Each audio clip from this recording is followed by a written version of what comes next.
What's up, everybody? This is Ace from Ace Corner Talk. Just coming to you to give you a little bit of content today. Hope everybody's well. Hope you're feeling all right. We got my man Suicide 29 in the building, so we about to build together. We got some good stuff for y'all today. What up? What up? You know what it is. It's your boy coming all the way from Vegas, man. Suicide H29. I'm here with my man Ace.C.E That's what's up. platform, and we about to get it in, talk about a great topic, you know, for the gentlemen. So y'all stay tuned and make sure we shout out our man Logic. He's gonna be on in a minute. So That's what's up. And also, before I start, I'd like to give a couple of announcements. If anybody's in the Baltimore area and you do not have a GED and you need your high school diploma, contact me, Ace, at ace.barbertalk@gmail.com. At ace.barbertalk@gmail.com. So if you're in search of your GED, you're trying to elevate your mind, maybe something happened, you didn't get it, your high school diploma, and you have the desire to get it and walk across the stage, if you reach me, we can make sure you get that, all right? We're about building and about making sure our people have every tool they need to be elevated and to go to the next level in their own life, all right? So, yeah, so I appreciate everybody that's subscribed. If you have not subscribed to Ace Corner Talk, please subscribe to Ace Corner Talk and press the like button. A lot of my videos have 80 views, 120 views, 130 views, and I might got 15 thumbs up. I think out of all of my videos, I have 2 thumbs down. So if you watch the video and you concerned, just put a thumbs up. It's very easy. Just hit the button.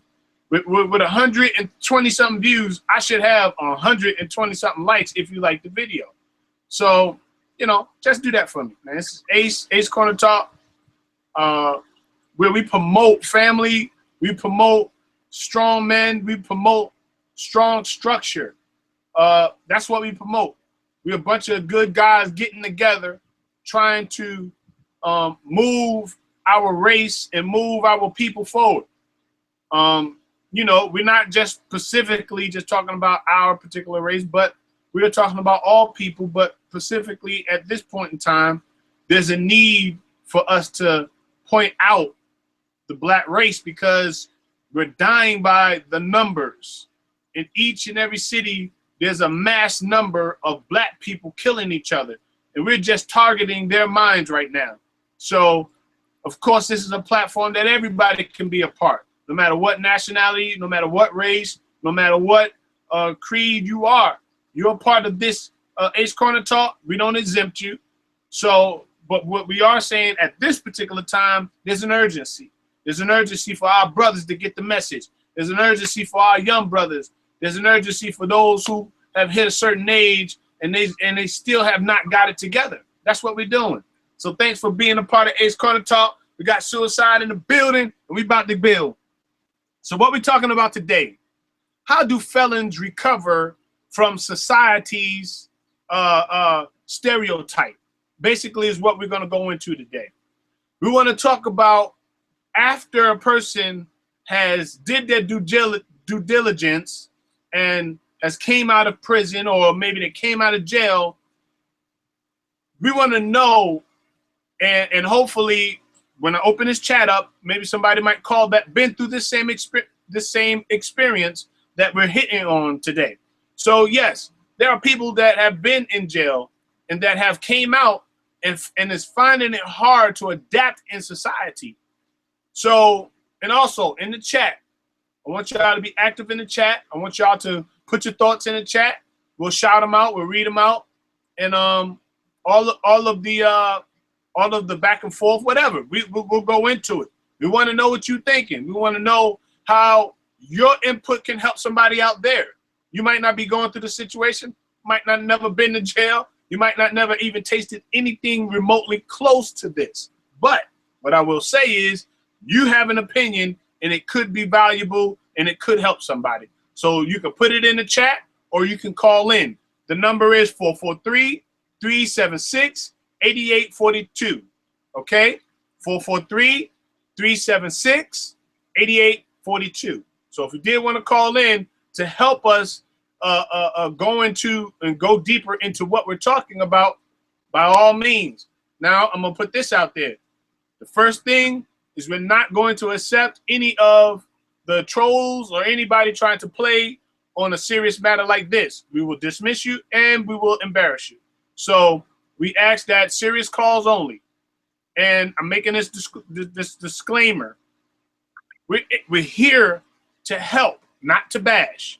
We're not digging into nobody's business to bash them. This is only to help and to elevate. So there's no judgment in what we're talking about.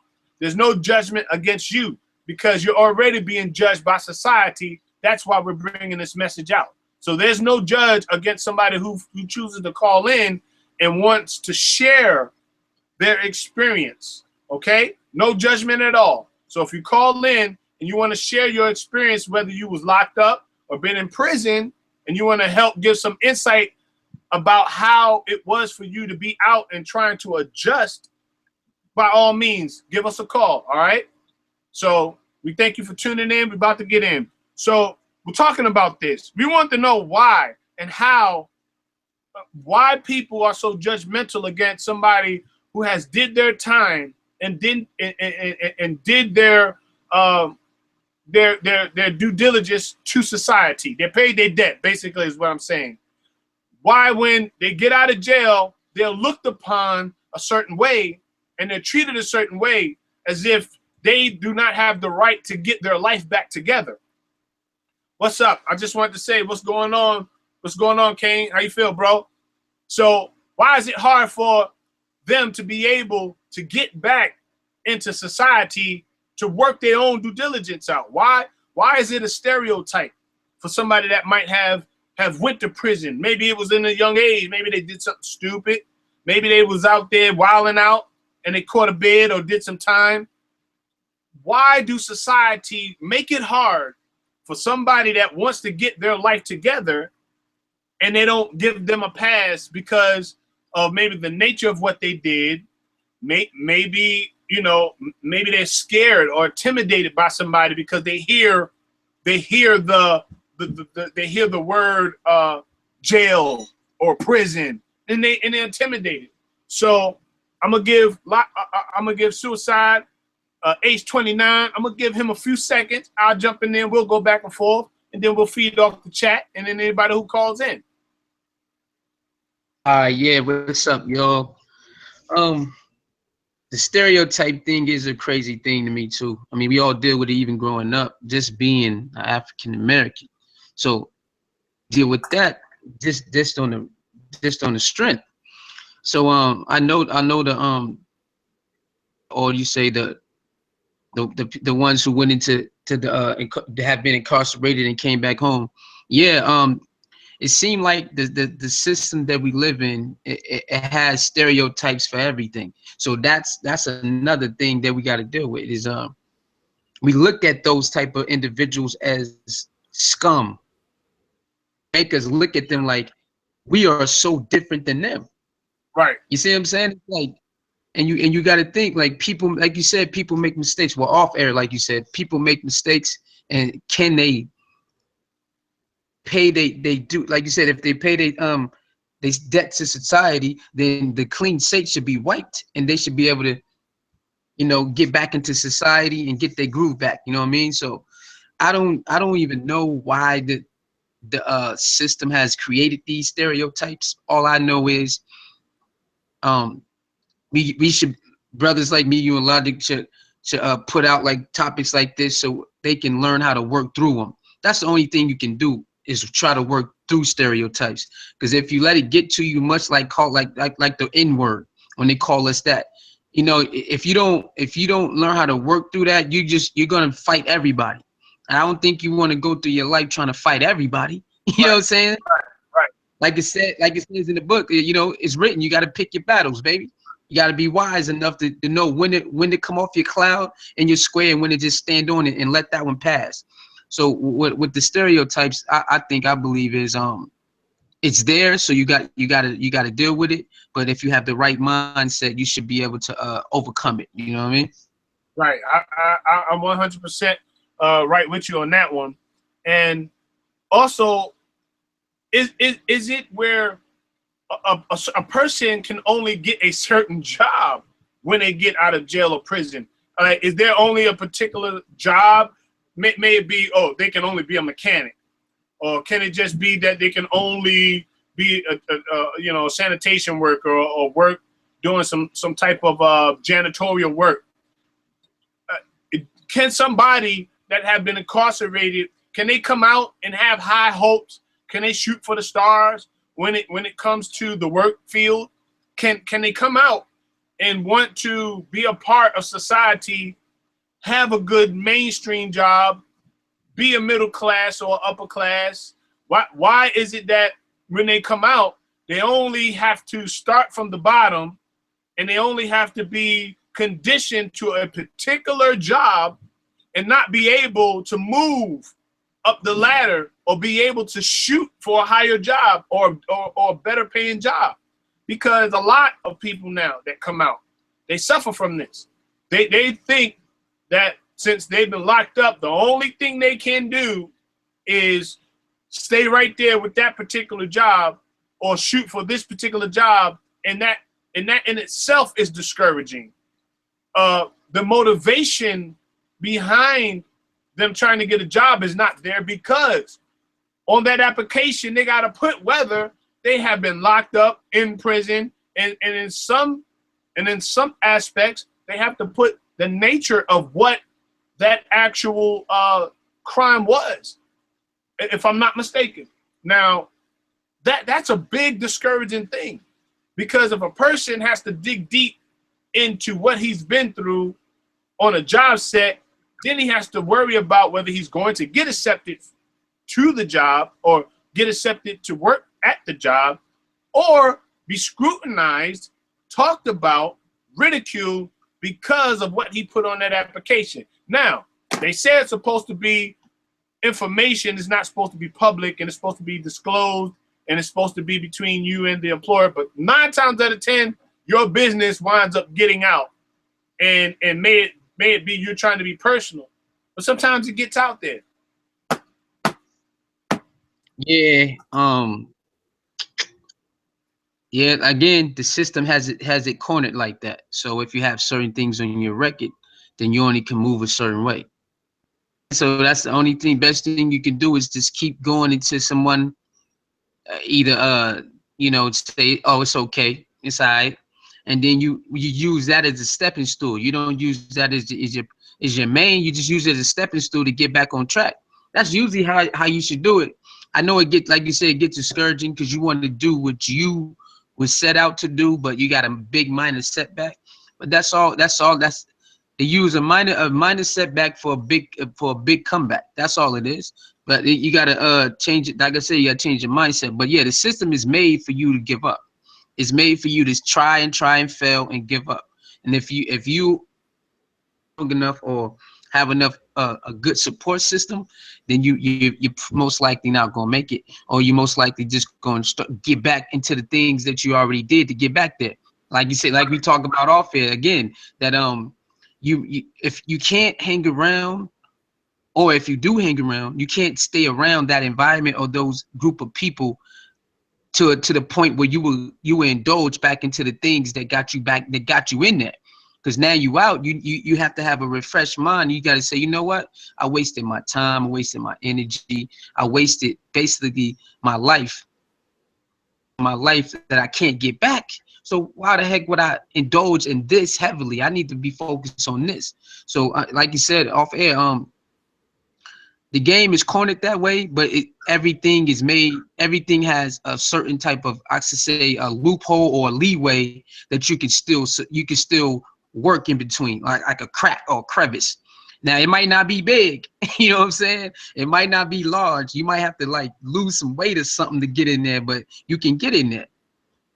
Right mindset and the right support system, and you got to right, you know what I'm saying, and that never fail mentality. If you have that never fail mentality, I mean never give up mentality, then there's nothing, there's no system, there's no environment, there's nothing, no element that can actually stop you from trying. At least try. You know what I'm saying? And then don't try this once and say, well, oh, I forget it, it's over. No, no. Till you can, till it's like you exhausted all your options. And then you say, okay, well, I did all of this and it still didn't work. Then now it's time for you to get back to the drawing board. You know what I mean? Excellent. I just wanted to make this, I just wanted to put this out there. This particular topic was by viewers' demand. So this particular topic we're talking about was by viewers' demand.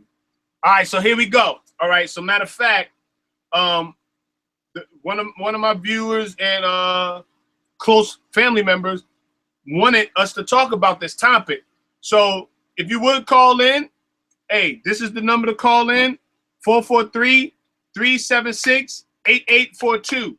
If you call in, all we're going to do is just talk about a little bit about your experience and let you have that particular moment to share how it is for you and how difficult it has been for you to, like, you know, move along and try to adapt. Now, if you're scared, I understand, but don't be scared to call in. You know, just call in and we'll help you through the process. You know, this is for us, and maybe what you say can help somebody else. So, yeah. So I just wanted to say peace to Rabini, what's good? I wanted to say peace to Rella Ann, what's good? Andre Davis, Cuzzo, what's good? What's good? So all of this stuff is very important because I want to say this one thing. Also, people get scared of the appearance of somebody that might have came out of jail. Maybe he was in there getting toned up, getting built up. T-Duck, what's good? If you want to come in, let me know. I'll send you this link, all right? So some people get scared of the appearance of other people. They get scared and say, you know what? You know, this brother's intimidated. I can't hire him. He gonna scare my customers off. Or in the corporate world, he gonna scare my business people off. So so it might be hard in that aspect. Maybe it was getting toned and buffed and cut up. And then he go out there and try to get something and people just like, you know, I can't do this. You feel me? So with that being said, should they not try to get themselves physically in shape because of how they might not be able to move in society by being by people being intimidated by them? And also, with them being in pursuit, if they don't have the encouragement, what's up? All right, so I just want to welcome man Logic, Food, Clothing, Shelter. What's good with you? What's going on, people? My brother.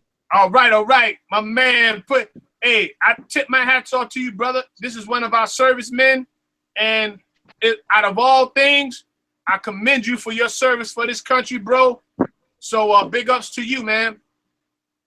Oh, no problem, brother. No problem. I'm just here building. No doubt, no doubt. Coming all the way from Hawaii. So getting back to what I was saying. You just got out of he just got out of formation. Yeah. So what happens is the individual that has to come out, he has to be faced with a whole lot of things. He has to be faced with whether he was being conditioned in prison, whether he formed an alliance while he was in prison. Now his mentality is a little bit different now. So how does he move? I'll send you a link, T-Duck. So how does he move when he's in this particular predicament? Go ahead, Logic, while I send this link off to T-Duck. Can you hear me? Unmute your mic, Logic. Hey. Oh, yeah. Hey, I ain't really get the topic. I just got on. So, hey, I'm still trying to build on what y'all was talking about. All right, Suicide, go ahead. All right, what up, Logic? What's up, baby? Yeah. Yeah, this topic is good, man, because it's a lot of even females they go to jail. So we can't forget them, but I know. Well, we about to But hit yes, that. it's a Oh, we going there. Trust me, we all gonna hit right, it. no doubt, no doubt. It's a lot of felonies, or you could say misdemeanors, whatever. Anyone who come out of incarceration, the stereotypical image that society, that we all, I'm not saying everybody, but this put us in this group, that we all look at those type of individuals is, when you put yourself in their shoes, like you like, yo, like I'm like you, I made some mistakes, but because if you look in everybody else's closet, then you'll turn your nose up too, because a lot of us got some stuff in there, just not put out to the public like theirs is. You know what I'm saying? So we allowed to move around a little bit and smirk and laugh and point fingers, but if somebody open our closet, we gonna people might have some heart attacks out here, man. You know what I'm saying? You might Hey, hey, look. you Is it? Hey, look. What now? What do you advise a person? Hey, what's up, Jeannie? What's going on, Morals? Hey, would you advise a person to be honest on the application and let them know they was in prison and have been locked up? Do you think that would be a good thing to do that? You know what? That's a two-part question, because in some areas it's cool because they do background checks, so you might as well tell the truth, so you might get fired. But on some occasions, it could slide through. And you never get caught. So it just depends on the job you're trying to get. But you should always be honest though, because it can come back and haunt you. Like Janine said, you should always be honest, man.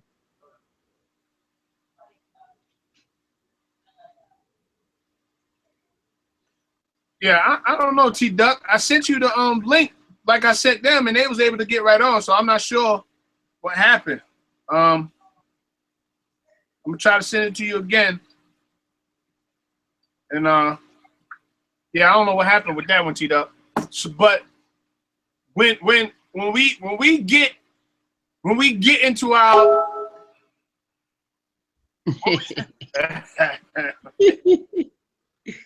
he said, okay, send it here. When we get into that whole little bad boy thing, and I'm just gonna use it as an example. When we go through that little bad boy period, and now a lot of men, and I'm not saying all men, but there's a little group of men that follow that path, and may it be they was hanging out with the wrong person and they got locked up or something like that, or maybe they was trying to make a means to their living and got and got tied up and got locked up.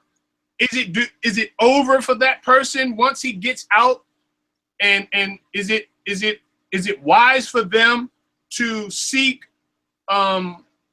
is it wise for them to seek the government help that they do provide? Because let me not make it like the government do not try to help. The government does help, but is it wise for those individuals to seek the government help, the institution that they got the time from for doing what they did?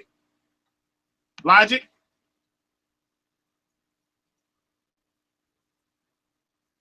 Hold on. All right, my bad. I ain't used to doing this on this phone thing. But I think like Suicide said, there's two parts of that. Once you deal with the system is designed to put them backwards after they did their time, almost like to mark them. So now with the people that we got that's affected by this, um, it's almost crazy though, but they gotta actually go into society and they have no choice but to trust the system, because now they fully into the system. You can't lie and say, you know what I'm saying, on your application, say, hey, look, you know what? I never been to jail, but it'll always come back around. You know what I'm saying? You always be limited to the types of jobs you can get. And that's pretty much them fences that we was talking about the other day. You know what I'm saying? And so I agree that, you know what I'm saying, guys that get out of jail, they don't get a fair shot. You said, hey, we want you to become a productive citizen, but we really don't give them the tools to actually do that.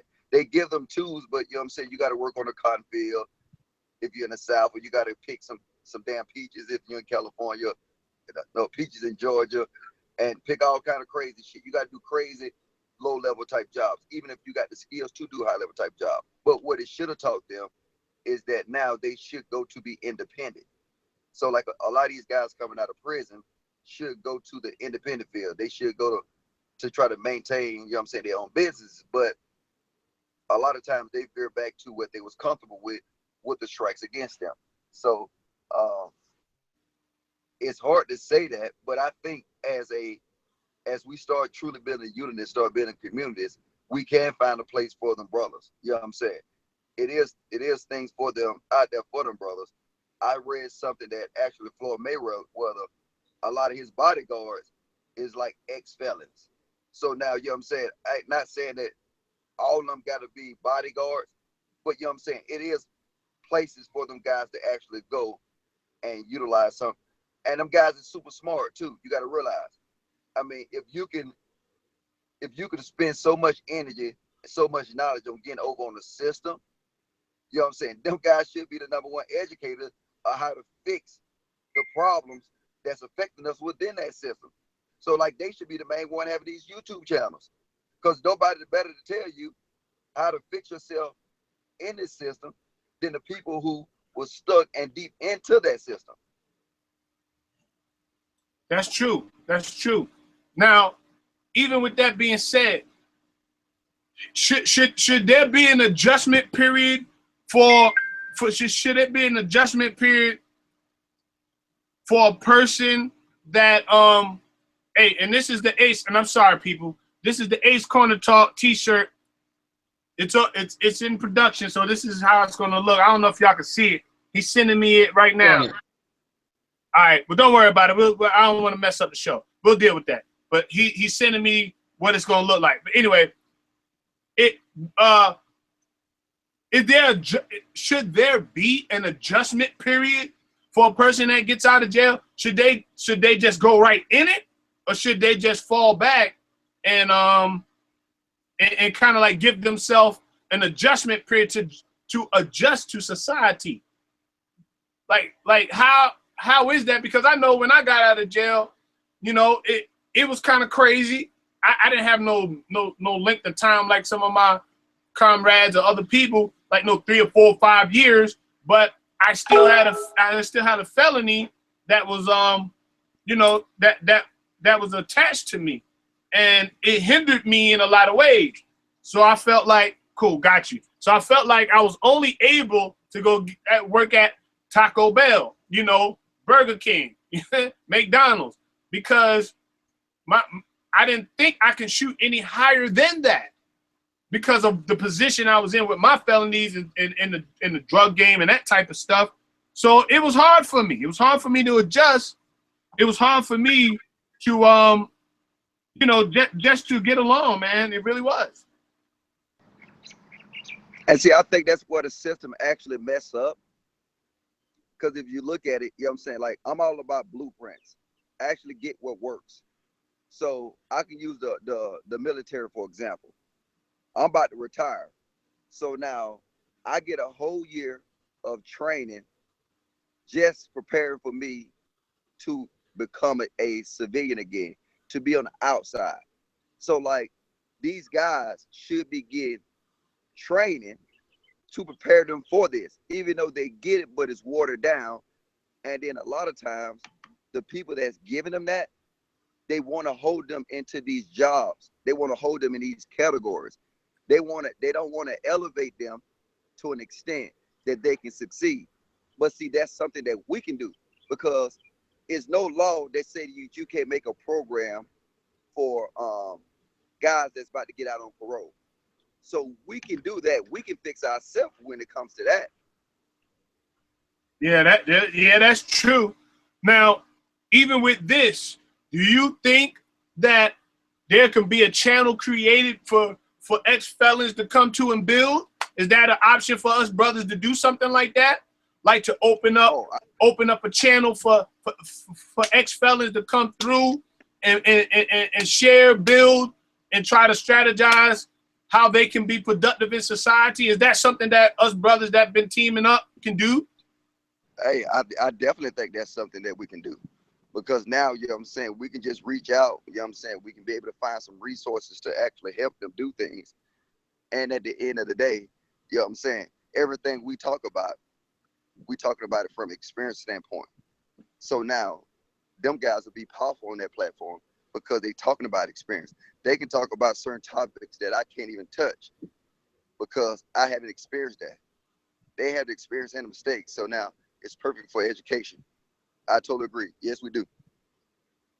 Right. So basically, myself and I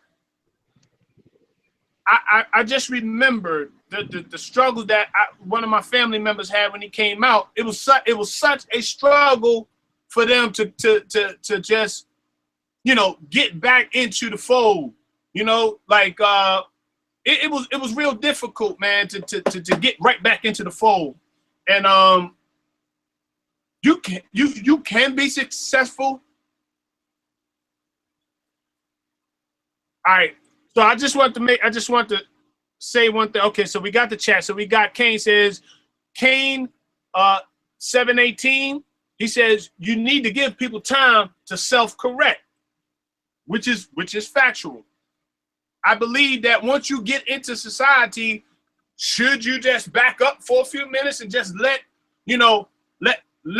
yourself adjust to society? Because the number one thing I've heard ex-felons say, that once it's so different once they come out of jail.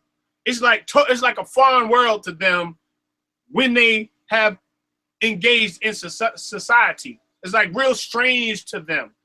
And what happens is it's difficult for them to adjust. You know, it's difficult for them to start to build their life together or build their life back. You see what I'm saying?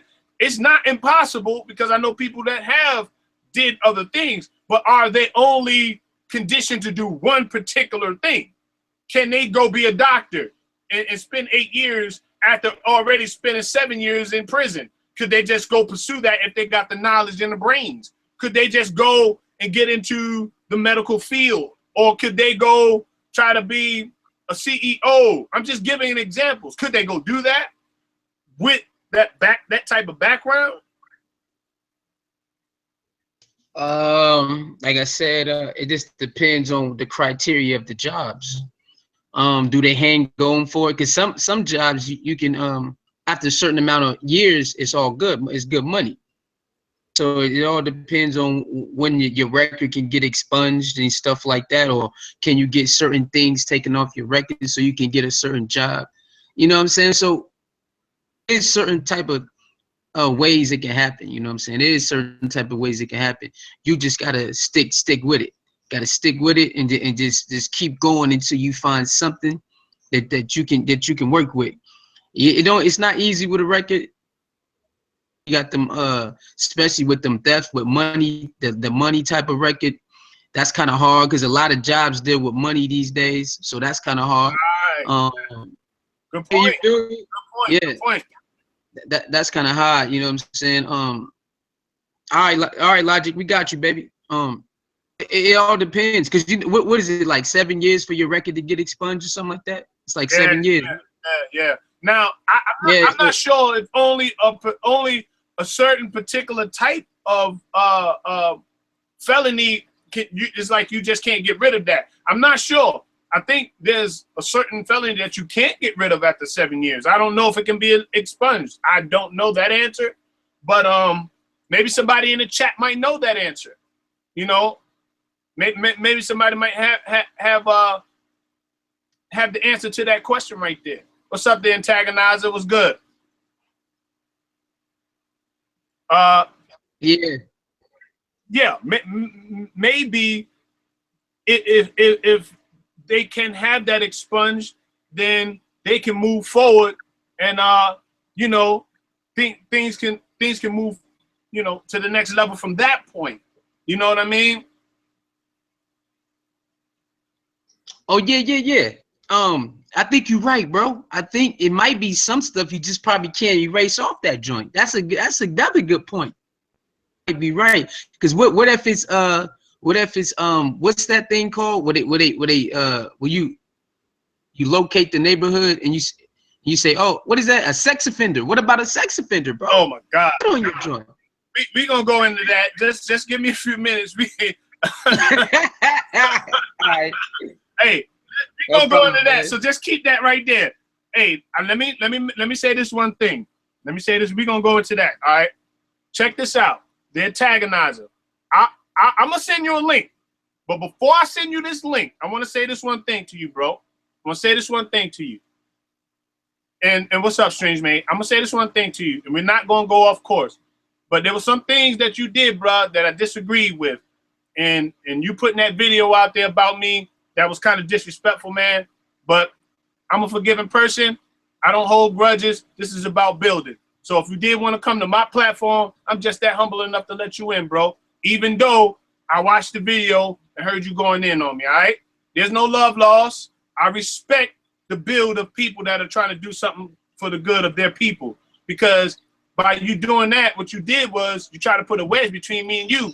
When I could have let you on my platform to actually promote what you do. Hey, what's going on, cuzzo? What's going on, cuz? What's going on with you? Hey, what's good, man? Glad you called in. Glad you called in. You want to share something? How you doing? Hey, I'm good, man. You want to share some light on this? This is my first cousin, man. What up, my man? Yeah. How you doing? I'm good. How was it when you got? Now I was there from the point from when you went in and came out, but we never really had this. We cousins, man. We never really had this talk. I never really asked you how was the mental struggle of trying to get back in to the to the mainstream when you had babies and things and trying to support your your children and stuff like that. So share that with me, cuzzo. And this is not staged or nothing. Trust me, this is all this is not improv. So him calling in and all that, this is not something that we staged beforehand.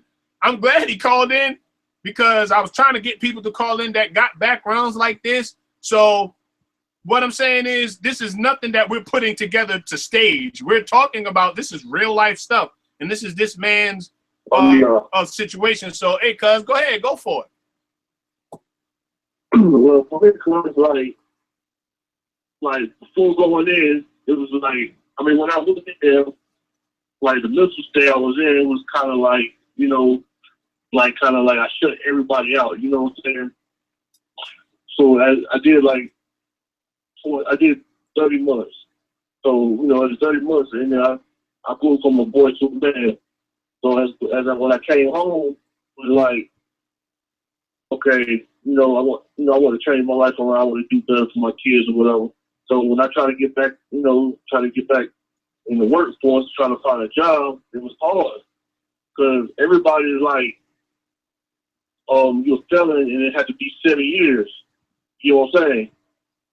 So I'm like, okay, it got to be 7 years, but how do somebody come out and try to do better, like get out of prison, try to change their life around, try to do better, when you guys are not even off, we just give somebody a chance, and you're talking about 7 years. So the whole time that I'm out trying to find a job, everybody keeps saying 7 years, 7 years, 7 years. So of course, as a man, as a black man at that, you get in the mental mind frame, you like, well, man, you starting to give up now. You know what I'm saying? You starting to give up hope. So I'm just blessed that I had family that kept, kept me level-headed, and supported me. But man, it's hard, man. It's hard. And I see how some guys go back to their lifestyle. You know what I'm saying? They don't want to, and their heart they don't want to, but what other choice do they have? Right. I mean, like you said earlier, I mean, they got government assistance, but that takes time. You know what I'm saying? It ain't like you can go in there first day and they going to have to get a job that same week. It takes time. It's a process. But at the same time, you got bills due, man. You got kids that's hungry. You know what I'm saying? So it's hard, man. It's really hard for a fella to transition back into, you know what I mean, to the real world once you get out. Right. I can only put myself back to that particular time when, you know, when you came out. I was so happy for you. Yeah. But I could see it on your face, like it was like you know, it was like you had that struggle. It was like in your heart, man. It just, you know what I'm saying? It just wasn't in there in the heart. Like I could see like you was defeated a little bit. You know, I could see it because what was it? 38 months? You said 30 something months? No, I did. No, 30 months.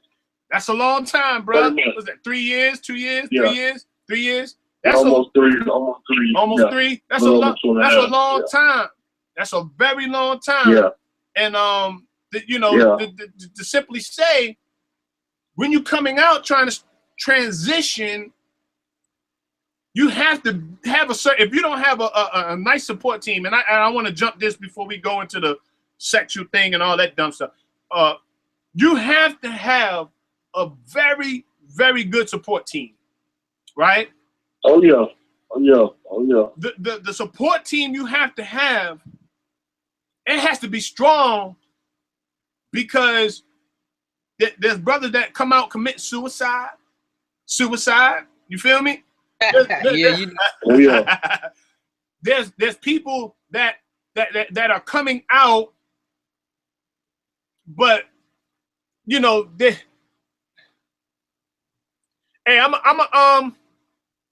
Hey, so look, I'm gonna let you in, antagonizer, so you can give your perspective about this topic. We're not gonna talk about that, but I'm gonna let you in because it's about building. And I think, if I'm not mistaken, you shared that you was in prison, so maybe you can give some insight. So I will let you in, but we're not gonna have anything outside of that. Much respect to you, bro, and we can build on at another time about those other issues, right? So that's how we're gonna do it on Ace Corner Talk, all right? But getting back to what I was saying, when we deal with these particular situations where a person comes out and he's trying to when he's trying to adjust, if you don't have nobody that can not judge him, not antagonize him, and not scrutinize him because of what he's been through, how can he adjust if he doesn't have that support or that real support team? Exactly.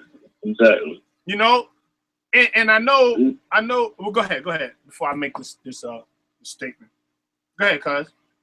No, I was just saying it's hard, man. It's like you said, so everybody don't have family. Everybody don't have family. You know what I'm saying? Everybody don't have friends to help them. You know what I'm saying? So it's hard, man. It's hard. Like my man said. I think the guy earlier was talking about it. It's a revolving door, man. It's prison set up for you to come back. It's set up. Like when I got out of prison, the jailer told me, "Oh, you'll be back." That was the words to me. You'll be back. Oh, that's what they said to you? Yeah, that's what the jailer told me. She ever told me when I was getting out, the day I was getting out. Now I was ecstatic, happy to get out. He was like, "Hey, man," he said, "I done seen it all before. You'll be back."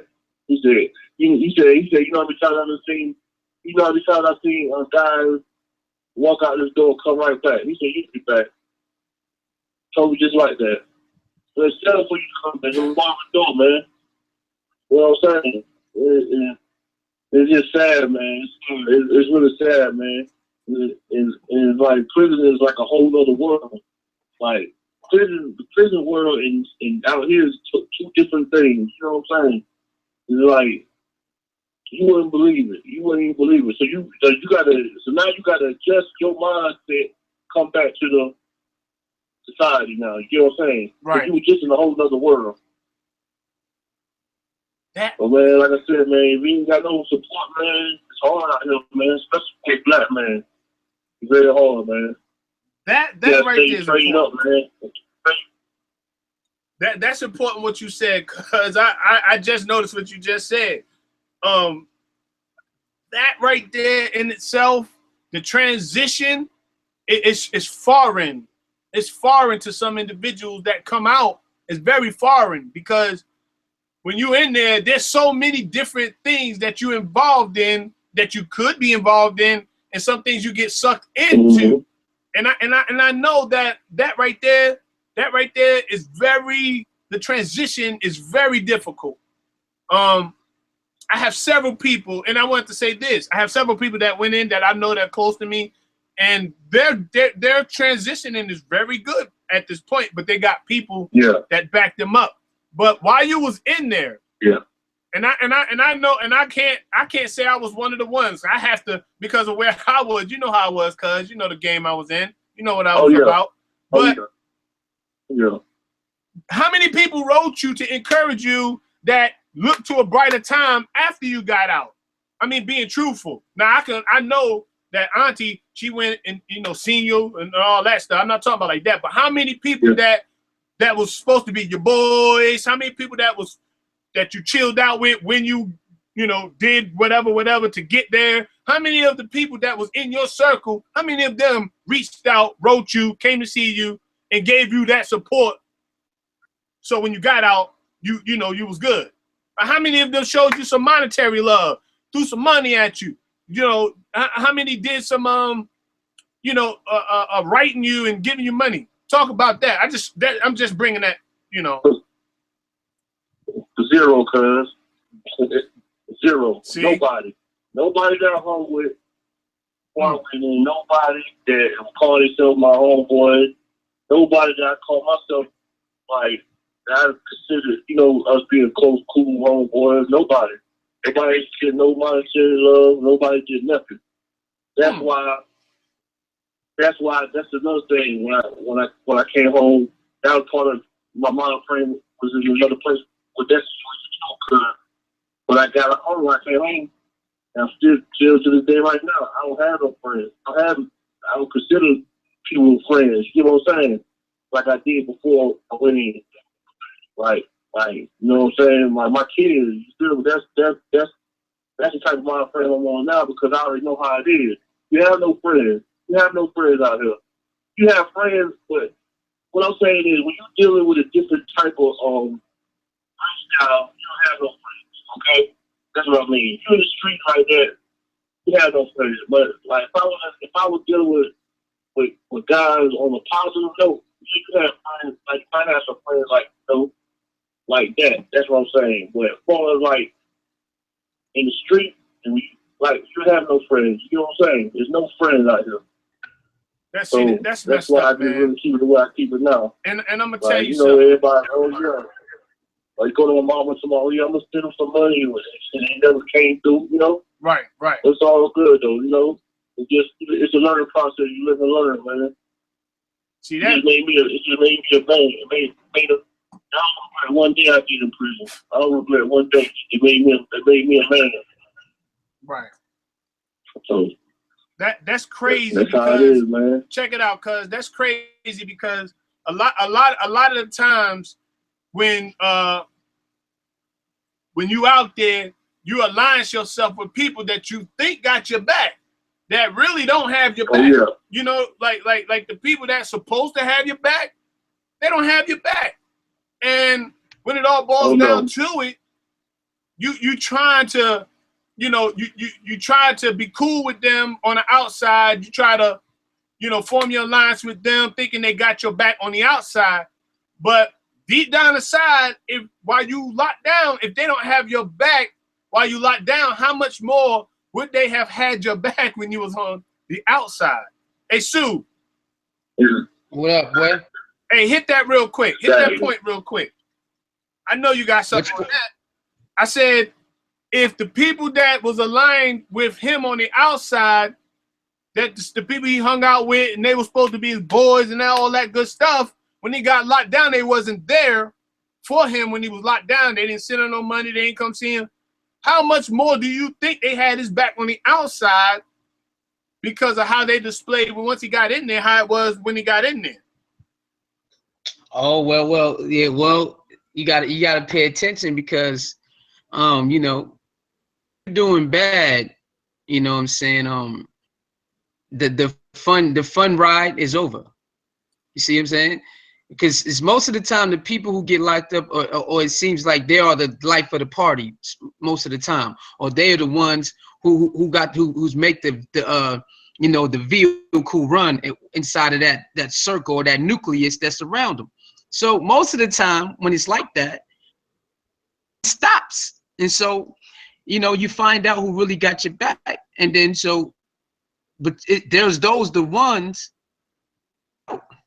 Now they like, oh snap, son, what's happening, baby? Ah, and but they never wrote you one letter. They Right. never wrote you one letter. They never answered one call or gave you one call. They never put $10 on your books. They never put no money on your commissary. They didn't even show up for a visit, one small visit. Right. So there's ones, you know, it depends because some people don't like to be around that type of environment. So they love you, but they say, look, I can't see you in that condition. So it's some people who are like that. But then Right. there's ones they just wait till you get back out. So because they know it might get popping again. You see what I'm saying? So yeah, once you get out, you gotta know, like, look, these are the ones who didn't handle that. You know what I'm saying? They didn't come see me, they didn't hit me up, they didn't have my back like they claimed they did when everything was good. So you make sure you write those down, mental notes. Now I'm good on you.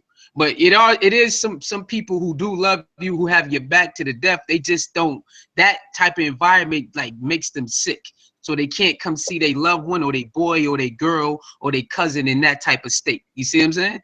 So Yeah. it's two type of individuals come when it comes to that situation. Well, in my opinion, anyway. In my opinion. I agree with that. Also, I want to mention about dating. I think somebody brought that up. The transition when it comes to the dating field. Like some people, you know, they might say, well, you know what? I don't want to date a felon because what can he do for me? How can he support me? How can he, you know, do something for me and build a family with a felon? Or he been locked up and he's weird. He acts funny. You know what I'm saying? He cleans up too much. He wipes the same countertop 5 times in a row. Like his mental is messed up. So how is the dating thing when you coming out of jail, out of prison? How is the dating thing? Is it easy to attach to somebody that you can build a future with? Cause of what about yourself? Well, for me, man, like it was okay. Like before I went in, you know, I was dealing with somebody. So I mean, of course, you know, she said, "Oh yeah, I'm gonna hold you down. I'm gonna be here for you." So 6 months later, she was gone. Cause you feel me? Right. So it's like now when you're in there, now your mind, you're not even really focused on doing your time. You wondering about what she's doing. You know what I'm saying? Right. And then that takes you a while to get over. You know what I'm saying? It takes you a little minute to doing something out. It's like now you can't really trust nobody. Trust a female because you like everything good when times are good, you right there, but when times get bad, I need you. Right. You can't trust somebody to be there to hold you down when things are wrong. Like it's gone. So really, you got trust issues with everybody. You got trust issues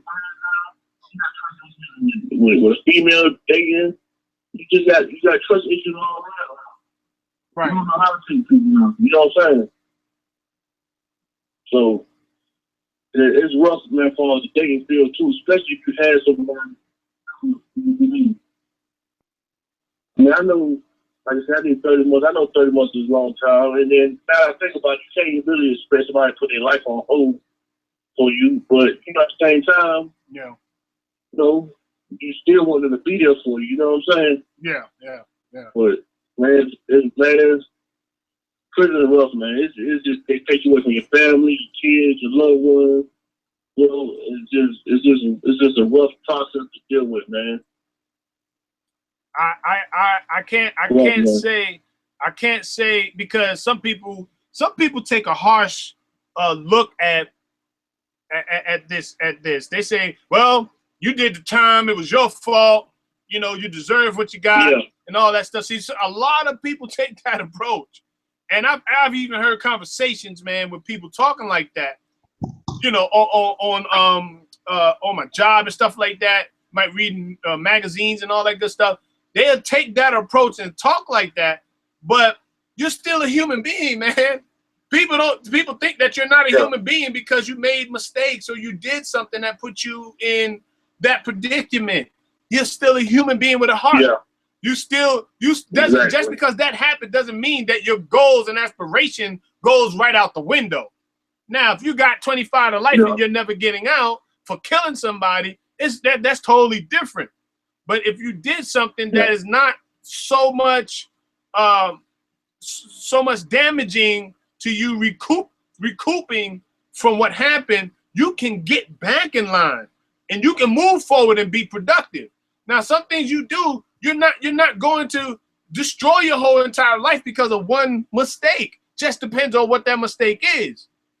And this also, when a person goes in, they are charged up.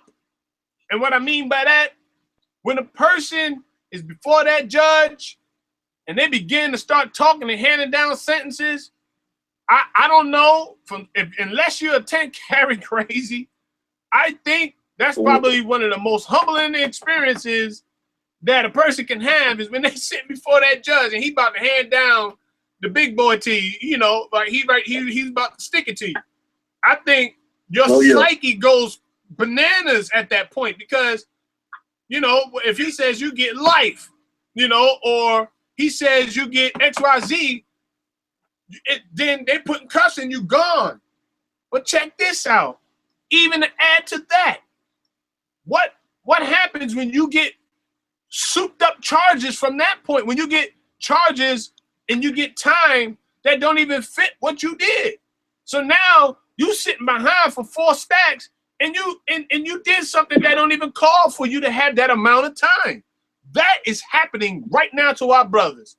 They're trying to fill these jail systems up. Go ahead, bro. I'm gonna let you build, but I got a point to make. I'm gonna make it. Go ahead. Go ahead, bro. Hey, Cuz, can you hear me? Hello, my phone. Yeah, I said go ahead with that. I got a point to build on after that. Oh yeah, no, I was just saying like that. You're right, but a lot of that comes from black men not knowing the law. You know what I'm saying? Not knowing the law. Oh right. Yeah, that's a good one. There you go. That's for the law, exactly. Because I did 30 months, but I wasn't supposed to do 30 months. Right. I didn't know the law. I took the first plea they came at me with. Being stupid, they ain't know the law. If I would have said, hold on, I'm not taking this plea, they probably came back with another plea with probation or something. Right. But me being ignorant to the law, I came with the first plea 30 months, and I'm scared that they going. I was just scared, man. I ain't know. That's crazy. It's just a lot of people, like I said, black men, they ignorant to the law. That's what it is, really. Hey, that's another thing, Sue. Check it out. We gotta start doing some building on the laws, on our laws. Hey, we're gonna have a show on that, man. So that's in the making right now as we speak. We're gonna have a show about the laws that particular deal with us, and we're gonna have a show about those type of laws, and we're gonna do the research and about the laws that are targeted towards blacks, man. Because we need to focus on that, because like he said, when you go in there, you so scared that you taking the pleas that they give you, not knowing that you don't have to accept that plea, not knowing that, you know, that plea might not be for the best interest of you. And then the second thing is they give you, if you don't have money, you ain't built like that, they give you them court-appointed lawyers who are already against you when they say they're for you. They're not. People, court-appointed lawyers are not to help you. Look who they work for. They're supposed to work for you, but look who are sending them to you. You got to think about that. Because people say, well, I got a court-appointed lawyer and wonder why they get the maximum. And then all he can say is, well, I did my best to try to get you out of it. You know, we had a tough judge. That's all he gonna say. And you now sitting behind bars for 7 or 8 years of your life because you trusted a court-appointed lawyer because you didn't have enough money. Your family didn't have enough money to get a good lawyer. And that's what you're dealing with. That's what we're dealing with right now. The society, we're dealing with this, man. You feel me? Yeah. Go ahead, Sue. Man, you're right, man. Nah, you're right, man. You see people getting numbers that they shouldn't even deserve. All like you said, over some petty stuff. And if you don't know the law, then they'll just play you. They'll just basically play you, make you cop a plea, knowing that you, if you knew a little something, you'll be out in no time. They do that to us all the time. They know that we don't read. They know we just do whatever and we just walk around and think everything supposed to be hunky-dory. Or if you some of these other people out here, they think things supposed to be handed to you.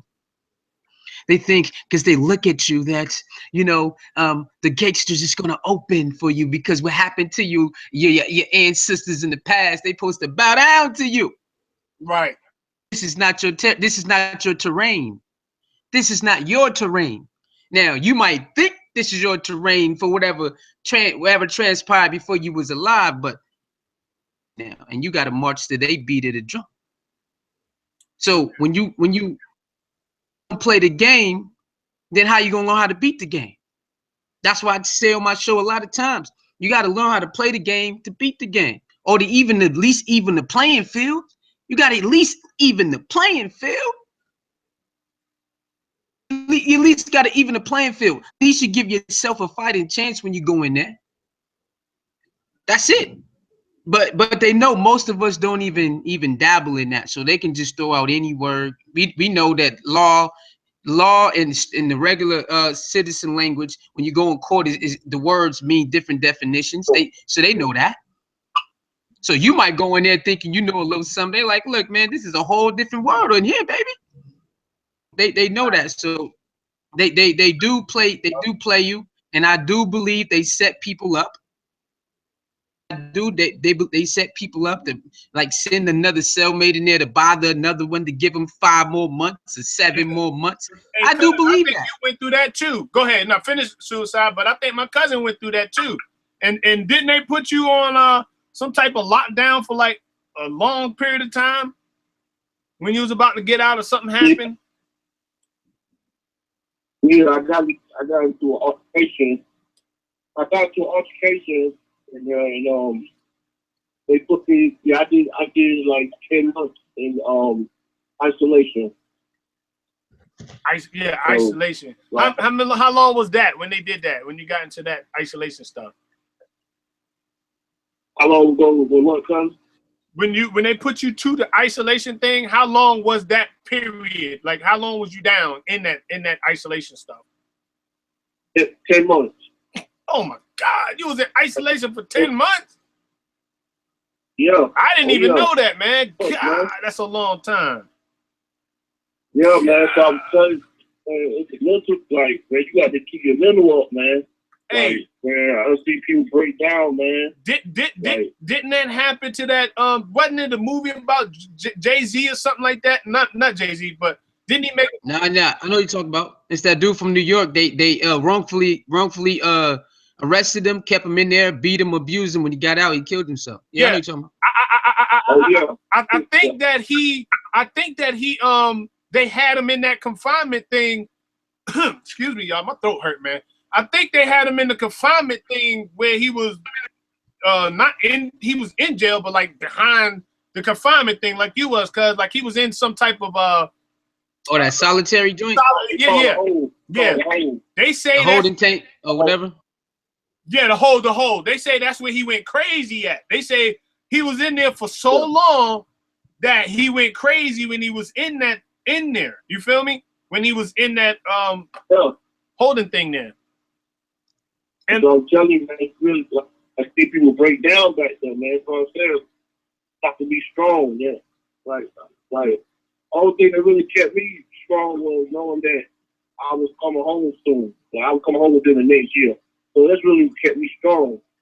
But I'm telling you, man, it's a mental, man, put you in a bad mental state. The antagonizer said the whole ain't no joke. He said it's murdering at first. Yeah. And I'm telling you, and look, I've been to jail 13 times. Don't judge, no judgment. But the longest that I was in that 23-hour lockdown, in the 90s, when they first hit the 23-hour lockdown is when I first was in there. But not the first time, but within a couple of times I went, they started that. I think George Bush or something like that. And man, that was hell in itself. Just having to get out for 1 hour and shower and then go back in and just be able to watch TV for an hour and get back in. That was enough for me to be, like, okay, man. Well, imagine coming out for 2 hours a week. That's tough. Coming out for 2 hours a week. That's messed up, man. Coming out every Tuesday and Thursday to take a shower. That's messed up, man. And see, people don't realize how tough of a mental state. See, now it's coming. Now I'm understanding, and it's crazy because I did not understand this before we had this talk right now. But now I see why it's so hard to adjust when you get out, and why people be so on that crazy tip when they get out is because if they doing that type of stuff to you while you're behind bars, I don't know, man. That's crazy.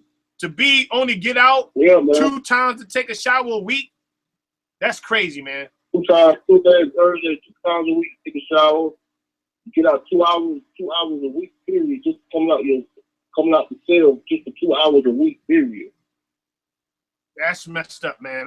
Then when you take a shower, you got to take a shower. You got to take a shower and lay for like. And like what? You shackled in the shower. Yeah, I didn't catch that. What you say? You had to do what in the shower? When you take a shower, you in shackles. Shackles?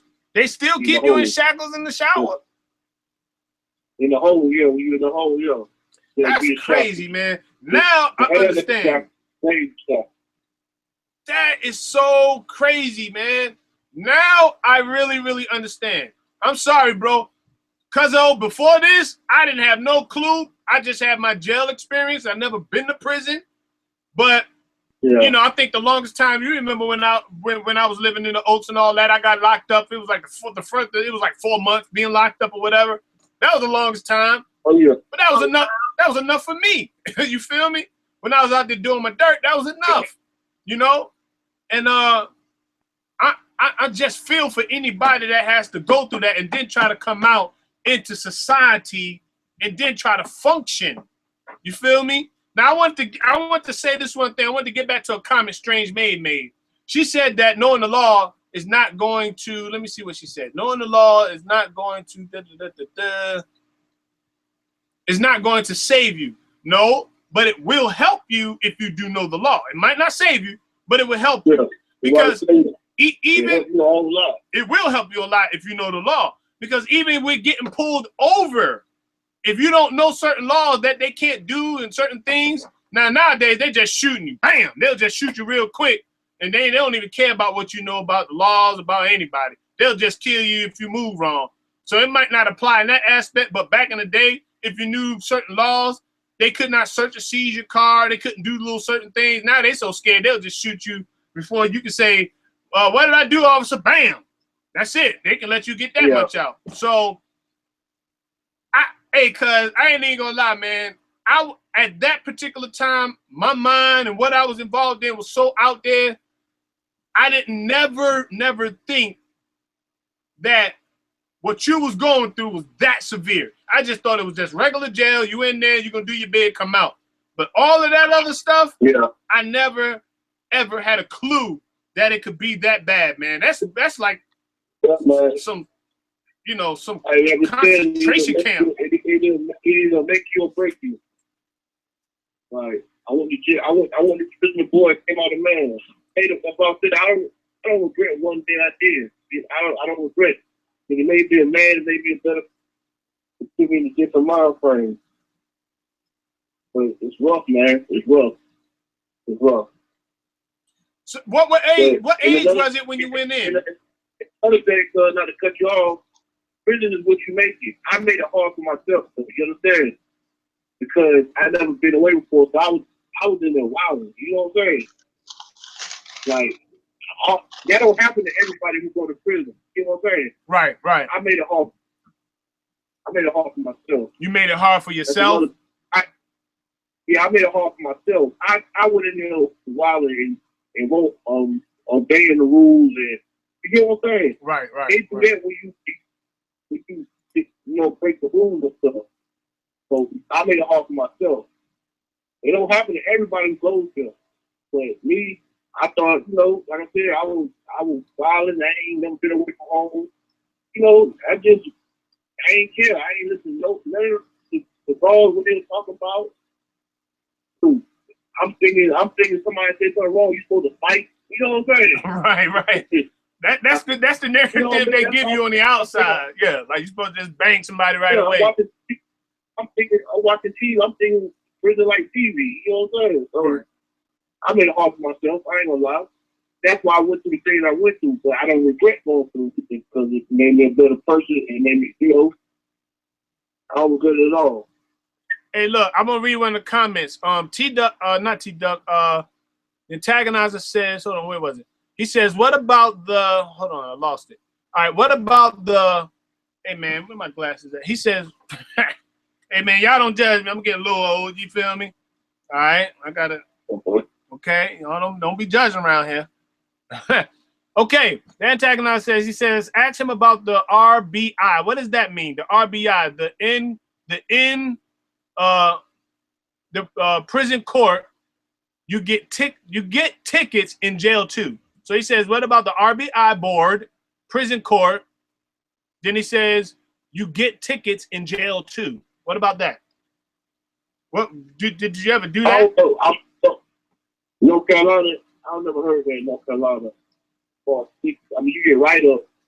That's what we're talking about. The RBIs, I've never heard that in North Carolina. Yeah, I'm not sure because I like I said, I never was in the prison, but I think that's what he. Oh, and then I guess he's talking about you working also. Like you only get 18 cents an hour for what you do in there and things like that. 40 cents a day. 40 cents a day. 40 cents a day and all that, and that's 40. You work. I work in the kitchen. I work in the kitchen making 40 cents a day. So, I mean, they got jobs and stuff in there for people who they got money coming in, so making $10 a week or something, Right. They got different little jobs. He says the RIB. Oh, he says the RIB board. Laughing out loud. My fault. I'm telling you, man. Y'all don't. I mean, these eyes, man. Once they start going on you, boy, they go. So you gotta take care of your eyes. Eat plenty of fish and stuff, man, so you can get them eyes, keep your eyes good. But and then once you're looking at the screen too, man, it messes with your eyesight too. So so he says, if you get the tickets and a write-up, you have to go to court. That's what he's saying. So if you get it, yeah. You do. If you get a write-up, you got to go in front of the board. But they don't help you at all. They're gonna find you guilty with all you. Hey, this chat got jokes, man. They say I need carrots and all kind of stuff. They putting little eyes and all in there. See, that's why I choose to be blind when I'm reading on this thing here, because y'all got a lot of jokes there. Y'all got a lot of jokes. That's why I don't even wear my little specs so I can see. Y'all got them jokes up in there. But okay, let stay on the line, cuz if anybody else want to call in, the number is 443-376-8842. Antagonize anybody that's been in jail or prison. If you did want to get some insight, that's the number to call in. 443-376-8842. You can call in, give an insight, give your opinion, whatever the case is. I want to talk about this. You can stay on the line until somebody else calls. What about somebody? What did they do with people that was like, these people funny. What do you do with people that was like that homosexuals what do you call them? A suicide. What is it called? Not it's homosexuals. The people that commit that crime. What's the name for it again? Pedophile. Yeah. What do they do? Yeah. When you in prison, what do they do to the pedophiles when you're in prison? What do they do? Do they keep them in confinement away from the other people? Because that's TV, man. That's TV. That's TV. Dale, you really don't. I mean, you really don't know what a person really has done unless, like, have a crooked guard in there who might say, you know, he in here for such and such. You know what I'm saying? But you really don't know what somebody's in there for. You know what I'm saying? Right. So, like, all that stuff is TV. Like, man, he raped a little kid, man. And when you go to prison, they're gonna kill you, but you don't really know what they're in there for. Right. That's that SWV stuff. That not that TV stuff, huh? Yeah, TV. A lot of stuff you feel TV don't really happen in prison. Right. Yeah, because I thought maybe they would be confined or classified and put into a different part of the jail, or because I know society, you got to register as a sex offender. You feel me? So so they can keep up with you, and so people will know that's in that neighborhood that you're in that neighborhood. So that the kids can be monetized. You feel me? So like they can watch you to make sure you ain't around there messing with little boys and girls and stuff like that. So I think that's how, I don't know how they do it in prison and stuff, but I thought maybe they categorized them and put them in a certain little group or something, and then dealt with them like that, so nobody won't try to kill them for messing with little kids. Because I thought once you go in there, the penalty. What's up, Muhammad? I thought the penalty was much greater for somebody, not the penalty from the courts, but like the penalty from the in-house, like the people who are in there that monetize the inside. I thought maybe they might be trying to get at you because of that type of act. Oh, okay. No, I haven't seen none of that. Right. Hey, T-Duck says the Mac rep is going to send someone to make sure you need to be in a GP. Well, so I don't know what a GP is, but he says to send a Mac rep to say that you'll be into like a GP, whatever the GP is. GP, they have different terms in Maryland and do in North Carolina. I don't know what GP is myself. Nah, I don't even know. T-Duck, man, I forgot where you from, T-Duck. Nah, he not even in, man. Everybody in the chat is from different parts of okay. They all over, man. We got people in the chat right now. We got my man Suicide. He over in Vegas. We got everybody's from. I just don't know where everybody's from, but they're not just from Maryland. I'm probably the only one in the chat from Maryland. Everybody else is like where all of them hot states are. You dig? I got you, brother. Okay. Oh, general population. Duh. That's what it means. General population. I'm ignorant. Okay, I got you. I'm ignorant. But yeah, so do you think, and I'm going to ask y'all, the panel, I'm going to ask the people, do you think SVU? Okay, SVU. All right, I'm a little backwards today. I'm a little off.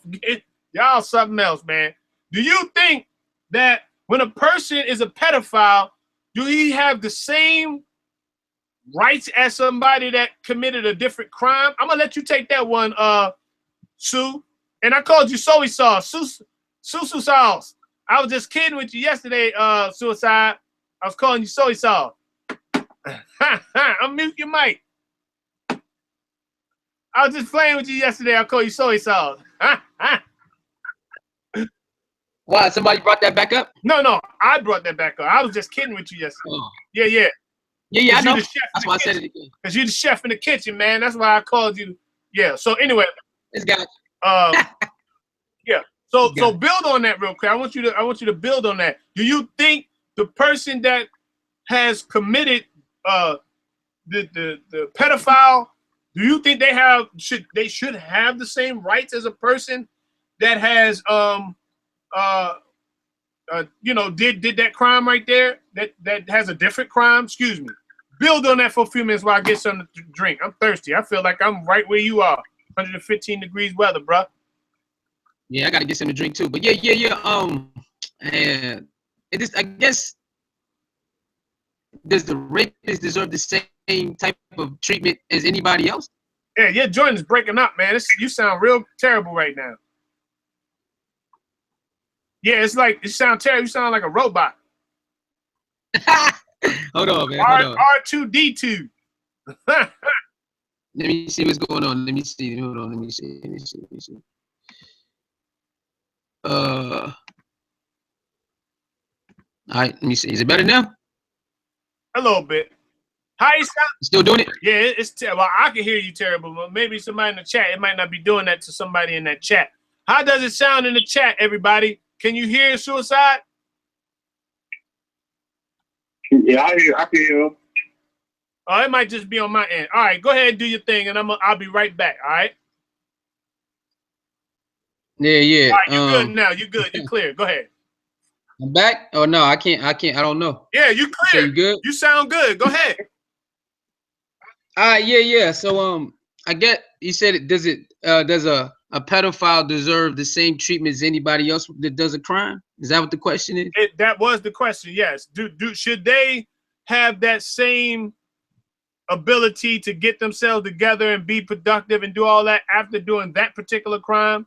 The way we view our babies and the way we try to shelter our babies from being in the hands of those type of people. Build on that, and I'll be right back. All right, bet. Well, me personally, I think they probably got to give them a little harsher punishment. I guess it depends on does murder or rape, you know what I'm saying? But even in prison, they consider rape one of the craziest sins ever. So that they even go against you, man. They go against all rape, especially if it's little kids, but they don't participate or respect any man or woman that rapes, period. Even when it comes to little kids. So I would say they probably need some different type of rehab or AA meetings or something that they got to get themselves right or something like that, because you got to be a different type of person to want to do some things like that, just take over a person's body just because you want to feel like it, be in a different type of space. But I mean, on some of y'all beliefs, y'all say that no sin is there's no sin greater than the other or worse than the other. So on your beliefs, then what you gonna do? You see what I'm saying? Some people might forgive them right away for that. So I guess it depends on who you talking to and what individual, what kind of belief system they have and all of that, man. But yeah, me because if you gonna put rapists and pedophiles in a whole different bracket by themselves and be like, nah, we gonna ostracize you and 86 you from out of here, right? Then what do you do to murderers? What do you do to people who kill? Do you put them in the same type of bond, the same type of folder or whatever you want to call it? Do you do that? Because what makes killers that much different? Kill for no reason. You know what I'm saying? They kill for no reason. So do you put them still with society and then you ostracize the pedophiles and make them the most disrespectful, sick people you ever seen in the world? Or is there anybody you can group? You know what I'm saying? Is anybody you can group with them? All right, come on. So you said murder can be remorse? Oh yeah, it depends. It depends. But then people can play on you too and say, I did this for remorse. I raped this person for remorse. So I mean, it can go either way depending on who you talking to and how they think. If y'all gonna ostracize the pedophiles and the rapists, then you can't just put them in the box by themselves. You have to add somebody else in there with them, because it got to be some kind of sin or some kind of some kind of crime that almost align itself in the same type of umbrella. Ace.E.C.E part 2, or is that part 5? What's up, G? So what's up, G? Huh? Say what's up, G? What's up, G? Say what's we up. Ganged out. We ganged Right out. there in that little square. Say what's up, Suicide? What's up? We ganged out, baby. Yeah. Say what's up, family in the chat? Say it like that. What's up? Family in the chat. What's up? What's up? Family in the chat. Yeah. Yeah, but when excuse me, when we look at all of this, when we look at it as a whole, when we gather our thoughts as a whole, people in the chat, you know, me and you, Sue, when we start to think of this as a whole, are we leaning more to the sympathetic side about this, or should we still continue to have a callous way of thinking when it comes to are you still there, cuz? He must have left. When it comes to those who have been incarcerated and now need to be rehabilitated, how should we continue to look at this? Now, I'm bringing this up because the society beats down. Okay, no problem, cuzzo. Society beats down those who have been incarcerated so much that they lose the hope of ever being able to function in society. That's what's happening. You feel me? Let the science determine. Bro, look. I mean, I understand what people are saying, but if you're gonna ostracize, like, because even in prison, yeah, they put rapists and pedophiles in a different box. They like, yeah, we gotta kill them. This is disrespectful. We can't let y'all do what y'all do. You know what I'm saying? So if we're gonna do that, you can't tell me that that murderers, they could be separate. They could be put back in society and it's cool. Us get murdered right now. I don't understand that one. That's just me. You know what I'm saying? Hold on before you go to that next. Before you go to that next.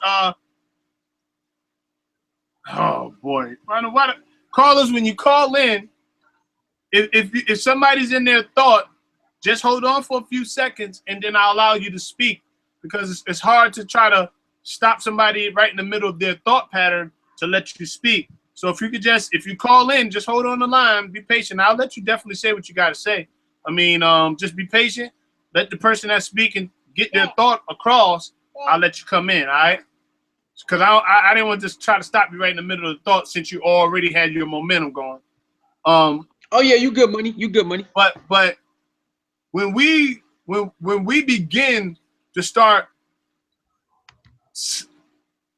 saying things that is damaging, like somebody said, damn it, when we damage people's heart, mind, and soul, it's hard for them to want to do anything outside of that. But when you're looking at a pedophile, they think they didn't do anything wrong. What happens when they have the mindset? When people go to prison and they did some wrong, like selling dope and all that, most of the time they feel a little remorse, or they might have killed somebody or whatever. There's a process there, that there's a remorsing process there. That, you know, when somebody's a pedophile, from what I've seen TV shows and little documentaries and stuff, when people have that, it's like they feel like that's normal to them. That is part of their they believe in doing that. I don't know if I'm saying it right. They believe in that. So it's a little bit different when it comes to a pedophile. That's why I was asking, do they get a pass? Do somebody that committed a different crime than a pedophile, what's the like? How do we classify that? Because a pedophile will keep continuing to do it because they think that that behavior is something. Hey, you want to go back upstairs? Okay, go ahead. They think that that behavior is something that is normal to them. They process that a little bit different than somebody just went out there and just took something from a candy store or sold some dope or you know, whatever. You feel me? They view that a little different. You feel me, Sue? Yeah. I feel you, man. Definitely, I do. But I see. Man, I see. well, y'all some good God knows, woo, man. I see what they doing, man. I see what they doing out here, and that's cool. But check this out. It doesn't matter. I don't care what somebody believes says. I'm talking about in system society eyes. If you're going to ostracize and take out these individuals that does this particular act, now you have to add up all the other crimes and say, how does this is that much different? But what about the pain? What about the pain? Is the pain different? Wow. I don't think the pain's that much different. Good point. See what I'm saying? Good point. Good point. So that's why I took out that's why I said depends on who you talking to. They can use their belief and say, well, we got to forgive, remember, brother and sister. So they will forgive that pedophile. But if you're talking to somebody, one who says, nah, forget all of that, that's wrong, and we against all of that, damn head off. I'm like, okay, I respect both of y'all, but let's put everything on the table right now. If you put this pedophile and this rapist right on the same table as a murder, right? And now you look at the victims, I think the pain is almost the damn same. The pain is probably almost the damn same. Yeah. You're gonna have people crying. You're gonna have people crying, mourn. You probably gonna want remorse. You probably gonna want to do the same back. They're gonna want revenge. That's me though. I mean, that's just how I look at it. You know what I'm saying? I try to I gotta try to look at all angles before I could just say, you know what, crucify these individuals and burn their heads off. Pain matches. So now you're gonna have to say, hold up, now we gotta think about that. You know what I'm saying? Yeah. Well, y'all, man, y'all dangerous, man. Y'all taking it back to the Roman days and all that stuff, man. Y'all all something else. But I did want to say this though. You feel me? But look, somebody that has been either molested or that has, you know, went through that type of stuff, what happens is that's a mental death sentence to them. If they don't get the proper help, that's like a mental death sentence, man. So I do agree with you on that, Sue. That's like hand in hand on that one thing there. Because if they was somebody killed somebody and then somebody that raped somebody and then did some mental trauma, sometimes they never bounce back mentally from that. You feel me? Yeah, that's all I'm saying, man. That's all I'm saying. They just don't. Also, okay, so check this out. Now that we spent some time, and I believe to somewhat we was taking a male's perspective. Now we're gonna take a female's perspective. Now we're gonna jump on the females in this same particular topic. Excuse me. Yeah. So somebody call in. We need y'all. Let's get it, baby. All right. So we want some females to call in so we can get into this. All right. 443-376-8842. Any females can call in right now and we can build on the female side of it. What about when a female get locked up? What about when they come out? Do they get a pass or are they treated different than the males that have got locked up and come out? I want to know. I want you to call in right now. And you got to bring up the female rapists and pedophilia. That goes on too, baby. Sorry, it's a lengthy show, people, but it's necessary. Okay. All right. So I'm gonna put the number in the chat just in case you can't hear me too well. 443-377-88. Janine is funny, man. Janine is funny.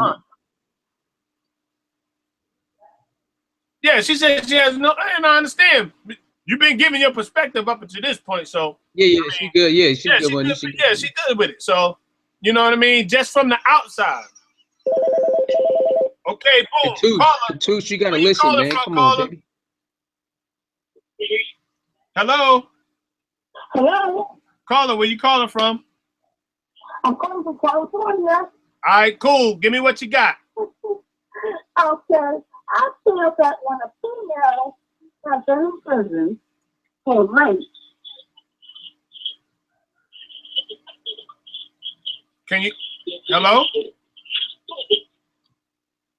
Go ahead, caller. You on the air? yes, I'm calling from California. Okay.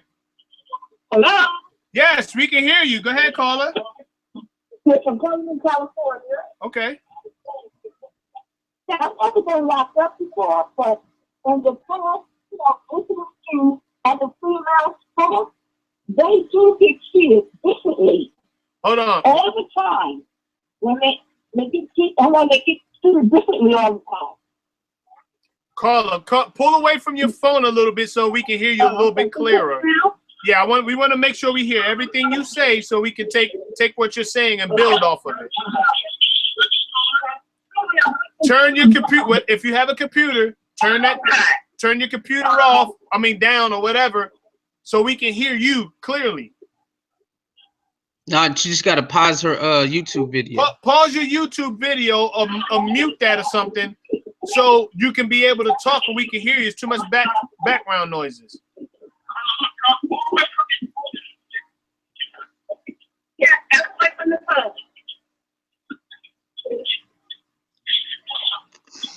Okay, so Okay, I'm away from the phone now. okay, go ahead.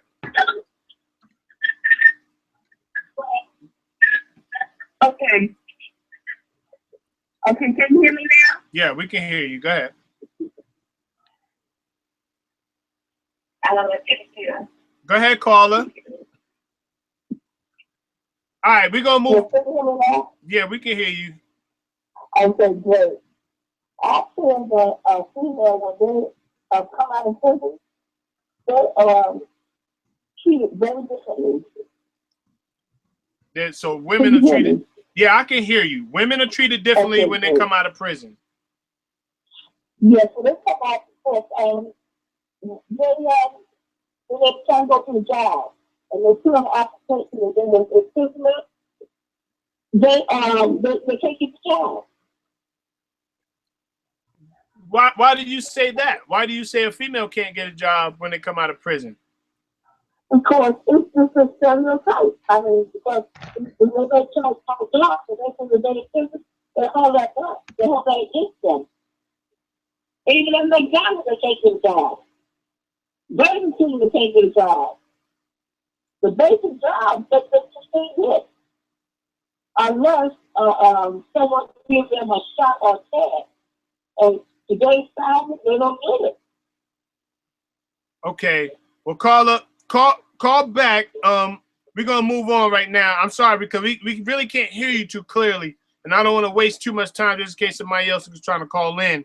But Okay. when y'all call in, this is just for the future. When you call in, make sure you mute your computers and your stuff, so that way we can hear everything that you're saying. We value your opinion and what you say, so we want to make sure we can hear you very clearly, and it comes clear to those who are on the outside listening in. Okay. Okay. All right. Thank you. Thank you. All right. Okay.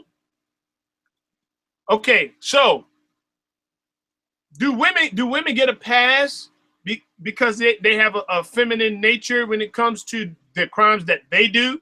What if they killed somebody? I mean, and are the sentences lighter when it comes to society stereotyping them? Now, myself, and I, just my opinion, I think that it's a little bit more lenient when it comes to females, because they're always viewed with having a certain nature. Caller, what's your name? Where you calling from? It's T-Duck. Oh, my man. To accept, press 1. What's up, T-Duck? Can you hear me, bro? Hey, what's going on? Hey, what's Yes, up, man? sir. What's up? First and foremost, I'd like to commend you brothers for tackling the topic that's actually substantial and much needed and what we would call consciousness. Big up to y'all. Bet. I appreciate that, bro. Definitely. I know you were trying to get the sister call in. I didn't want to get that in real quick. No. And then I was just saying, like, Go ahead, bro. You good? I was just gonna go back like to the beginning. What the brothers got to do, they got to also, seek out volunteering. Like when you first get out, it's gonna be hard, because people ain't gonna trust your character. Yeah. So you're gonna need character witnesses. So what you do, you volunteer. You know what I'm saying? You put out a gang of applications and things of that nature. And you're not just using that. You're not just using that to get a door closed in your face, but you're allowing that to network. Because as you go on these interviews, you meet people, and then you ask them, well, you're referring to somebody else who, may be more lenient to or more able to deal with me in my current situation. And as you meet these people, you dialogue with them. You know what I'm saying? Right. See if they if they got any type of hobby and interest that also align with what you do. You may be shooting hoop with them and stuff. And then once they get to know you and you get that rapport, oh, this guy's a good guy. Right. You know what I'm saying? He just made a mistake in his life. Right. And volunteering also allows you to build up experience. So, and 9 times out of 10, if you're volunteering and you're doing it right, they might hire you where you're volunteering at. And then you also got the transferable skills. Something you may picked up while you was like locked up or whatever, or you may did some things on the streets that's transferable. Like if you're doing drug sales, you pretty much know how to do finance. You can do pharmaceutical work. Yeah, you ain't never just like, and you got to get around people that's not, because I know 9 times out of 10 we get out, the hood, they're gonna buy us a few outfits and stuff. They're gonna try to, get us the women, have us go to a few parties. But all that add up into going back into that other lifestyle. If they really your homies, like you said, you know what I'm saying? Yeah. They would help you when you tell them, you're trying to go a different route. They need the hood, all that time you didn't spend, all that time you didn't spend in jail for the hood, they should be able to, put their nickels and pennies together and, get you into a truck driving school program or a barber college or something like that. You know what I'm saying? Right. It's like the little stuff. I know that can happen, but if you're not asking for that, they're not just going to give it to you. They're going to go with what they know. But it's your job to take your experience and school them to what you're trying to do. And I'm pretty sure they'll back it. If they really your loved ones and they really down for you, then they'll back it. That's true, man. That right there is definitely true. And even what you just said earlier, having some real strong characters around you and characters connected to you, volunteering and that type of stuff. That right there, you brought up a good point. It's very important to get involved in the community outside of pharmaceutical activities. Let's put that out there. Being a street pharmacist is not the way to go, okay? It only lasts but for a moment. Let's put that out there. So you're definitely right. Being active in the community so when it comes time to have some substance behind your portfolio that you're building, then you can definitely move forward with a little bit of credibility. But I did want to read something Miss Jeannie Janine put in there. This is very, hey, look, check this out. Real stats show that Black women are usually sentenced more harsh across the board However, redemption is not as difficult for a woman. What you think about that? That right there. Yeah, go ahead. Go ahead. Yeah. Sue, Bill. I mean, it's a powerful statement because, I mean, the only difference I see, and I'm not trying to be demeaning or, you know, make excuses for us brothers, but the sisters have the ability to have children. That's the only difference I see. The sisters have the ability to have children, and then the government will support them if the father chooses not to. So that's the only get back. But why add on to the problems we have? So I think we all in the same boat. I just think they can do that, but that's not really helping our situation by them thinking that way. You know what I'm saying? Right. If that makes sense. But I just wanted to get into real quick, and then I'm gonna let y'all go with the bill because I can't do no justice to this. Y'all on fire tonight, and I want y'all to keep rocking. Well, go ahead. Just know, like when you locked up, people that never been locked up, when you locked up, you confined. You really have no space. So cleanliness is very important. You don't have much, but you got to keep what area you do have clean. Right. So that's a big pet peeve for people that have been locked up. You normally see them, they be sweeping up in front of the house and making sure the front of their house look clean and everything, and they usually meet with everything. And the other thing is respect. That's why a lot of brothers go back. It's not because they go back and they're doing drugs and everything. It's the respect value. When you in there, respect is gold. You do not belittle a man for a disagreement. Right. You do not, because once that ignition is lit, it's like no holds barred. It can mean death. So everything is taken serious. Right. And I think if we just took that from them, not the whole being locked up thing and sagging and all that, but if we just took the respect value, we would be in a much better place. And the cleanliness, keep our neighborhoods clean. The value in the neighborhoods will go up. You'll start feeling better about where you at and where you live. Facts, man. But Facts. that's it, bro. Facts, man. Hey, I appreciate you. Much love, bro. Anytime you need to get in this thing, come on, baby. You welcome. You welcome. You're a good dude, man. I appreciate it. No doubt. Peace. Yeah, he brought up a lot of good points. And unmute your mic, Sue. He brought up a lot of good points, right? And that's very necessary for somebody that's out there right now that have came out and is trying to adjust, man. Very, very important. So if you're listening in, and if you might see this in the future or later on, remember some of the things that was being said, because that could help you if you're in this particular situation. Some of these things we might have said could help you along the way. But also, when females, Sue, check this out. When a female goes in, our society is more easygoing because they are females. When they come out, what if they killed somebody? Do they still get the same rite of passage? I mean,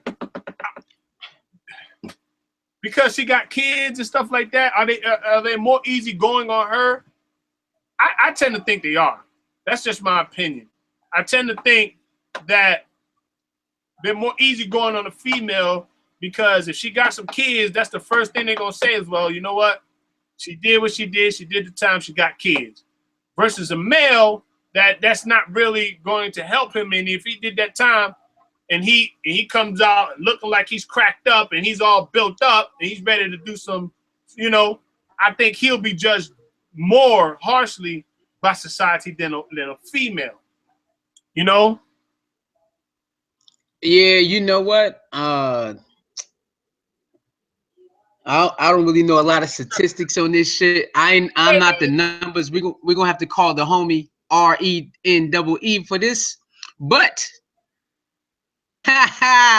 but yeah, you know what? I mean, Janine said that they get harsher punishments there. Yeah, I don't even know nothing about that, but maybe society do, oh, it's okay, you did your thing, versus a man. That's my opinion. But I don't know if the punishments in courts are that much different. I never studied them joints. You feel me? Look at her little crazy self. She always got problems, man. Yeah, she put on the chat. She said, most women who kill usually kill their partners, and therefore it's a Passion? crime of passion. That's what she said. It's a crime of passion. I don't know about that. Yo, hey, hold on. Hey, Janine, call in, Janine. Hold on, call in. Call in, Janine. Hold on. The number, you know what the number is right there. Call in. Don't be scared. 443-376-8842. Call in with that one. I need the woman's perspective. Some woman call in. Okay, we can look it up, but call in. Don't be scared. The chat's right there. The female said said it's right. All right, they said it's right. Okay, cool. Okay. I mean, so most of the time the females do it what, over relationships? That's what she basically saying, over love? Here we go, man. Oh Lord, now I'm messing with y'all. Hey, so when the females do it, it's basically over love. That's what she's saying? That's basically what she's saying. Nah, I see some female crack that bust them things because of other things other than just a crime of passion. Believe that. Yeah. But you know what? I think she. There's some gangster chicks out there that just don't do it over love. There is. Hey, but you know what? I think she's right though. My opinion. Oh yeah. I think she's right because I mean we do probably got some hard-bodied chicks out there, but most of them do it because of if they got cheated on if another woman's in the place. So you know what? Yeah, I'm gonna give them that, man. Yeah, I'm gonna give him that, man. Oh, look at him, man! You trying to backpedal, bro? Hey, man, don't do it, bro! Don't do it, bro! Stay where you was, man. You backpedaling now, man. What's up with that, bro? You backpedaling up. Oh no, it's true, dog. Now, if you really pay attention, most females really only go hard on their dudes is only because another female. It's 9 times out of 10 is because it's another female in the way. There you go. Now y'all opening up this discussion. I didn't do it, so don't kill me. Y'all go. That's a battle y'all gonna have to battle with right there because that's 2 different points of views. One says it's over love, but then one says it's over another female. I mean, which could be the same. You love that person, and then it's the female that came involved. So, I mean, it can go both ways. All right, boom, got a caller.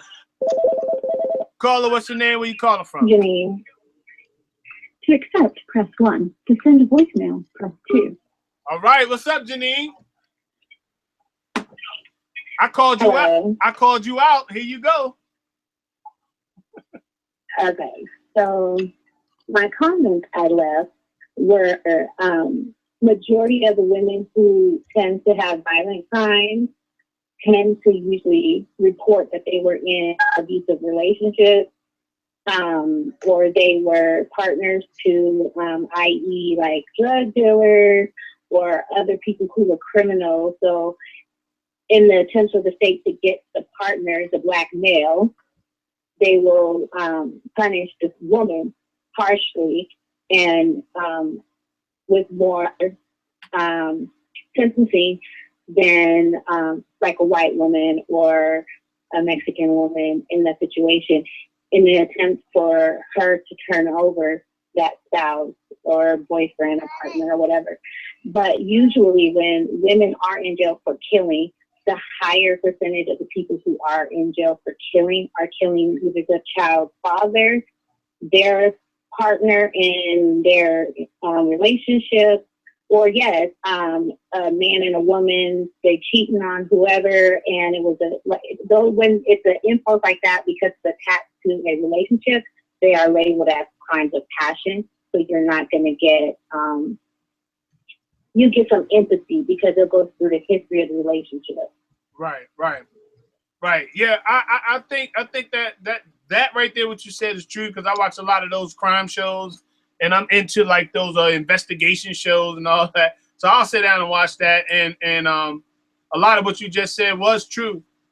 If a female in the act of the moment crack a dude over the head and he dies, you know, they're going to be more lenient to that female. Okay.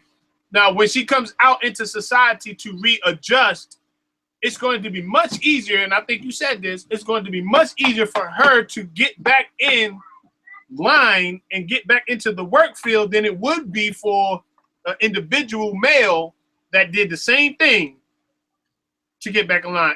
Do you agree or disagree? Yes. You agree, right? I agree. Okay. And that is because when it comes to the work, gender-related work, male work versus female work, when you go a little gray, a woman can work as a CNA. A woman can actually be a home care provider without a CNA license, which is paid a few dollars less than a CNA.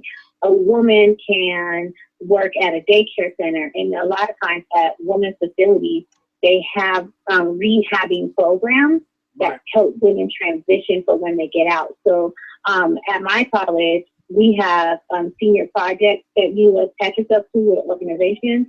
And a lot of those go out to the women's college, and you teach them how to like become gardening, or you teach them how to plant, you teach them how to do all these different skills that they're able to add to a resume.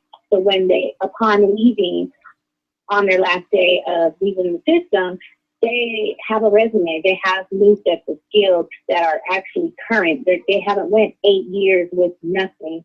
And so there's not a lapse in their resume. And so to employers who are connected to those agencies, who are nonprofit, and they pay into these nonprofits, those people also have connections and contracts with those individuals to kind of pair them with jobs to give second chance trials. To a lot of times, men are not going to want to have those type of jobs. The man is not going to want to work at a daycare center. Most men want to feel like a man when they come out and want to do more laborious work if they're going to do anything. And a lot of those jobs require certifications and licenses in which you cannot get unless you pass a background check. And so that becomes a hurdle. And so then males come out. They may not, it's harder for them to find housing. People are more willing to house a mother versus a quote unquote deadbeat dad who went to jail, never took care of their other kids, whatever. If mama and grandma ain't alive, they're barely going to stay with cousins or anybody else. Right. So, or if they do, it's for a short amount of time. So somebody has somebody they want to fuck, or whatever, and then they're homeless a lot easier than a woman would be homeless. So therefore, they can't even get an identification because they don't have a mailing address. Right. They can't even try to register to vote. They're supposed to touch base with their POs, but they don't even they don't know where the hell they're gonna go sleep at. So then they forget or don't even have money to get a bus ticket to go to talk to the PO. Right. So now PO is already on them. Like, if you don't meet me, I'm gonna put you back in jail because you have a violation. So there are so many extra hurdles that a Black man is gonna have to address trying to get footing, basic footing, that a woman is going to come out a lot of times with her hand being held with the connections that she makes through those nonprofits that are there to help those people rehab themselves. Right. And here where I live, I signed up to be a part of a program that goes to the penitentiary to help inmates who are about to be released within like 18 months, right, to get them their GEDs and or high school diplomas, depending on their age. But when you go out there, nobody shows up. Right. The prison doesn't even advertise that they're doing that. So it's like there are organizations out there. The mentality of the man who goes in doesn't always change to a point where that they feel when they get out, they're ready to even see the world in a different manner. They might still have that mentality, that street running mentality. So they're going to get out and they're trying to get even for whatever happened. So there's like so many different other levels that go into the transitioning situation for men as well.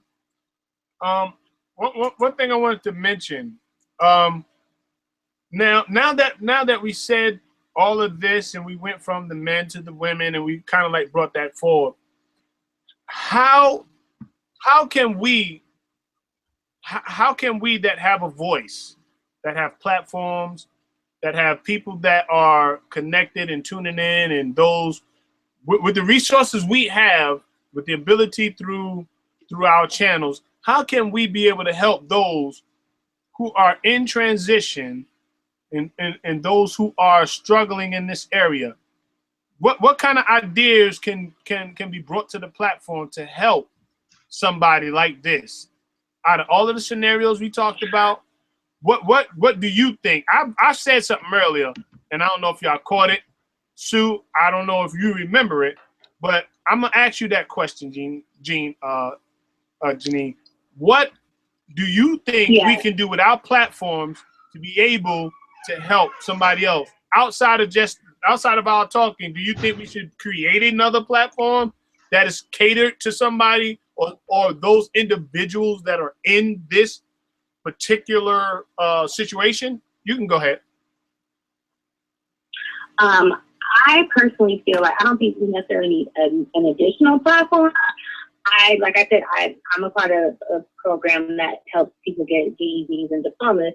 I feel like for all of us who support all of your guys' platforms, I feel we can email you guys local links to nonprofits and agencies that provide services to those who are felons or soon to be transitioning out of jail and back into the system, so that they can have this list of resources, and maybe we can compile like a national like resource list, or maybe like a landing page that has all of those listed, so people can just make a one-stop shop for their state.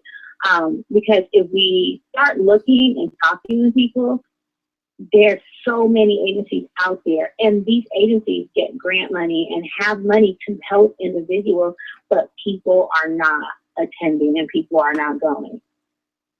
And so it's about having that resource represented and have people showing the where to go to get those resources and how they can obtain them, but also being a support system, right? For people who care for someone who is coming out of the system and letting them vent on their frustrations, you know, because like I was saying in the chat, I have a godbrother, he had got out, he did 8 years, and he went back within 6 months.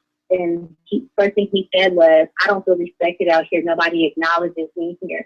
I get more respect in jail. And he ended up back in jail. And I feel like if you're doing a bid and you get out, you're so used to being on a schedule and you're so used to being on a system. So if this is like a brother or a cousin or somebody, kind of help them have a schedule. Like call and be like, hey, let's go running every day at 4 o'clock.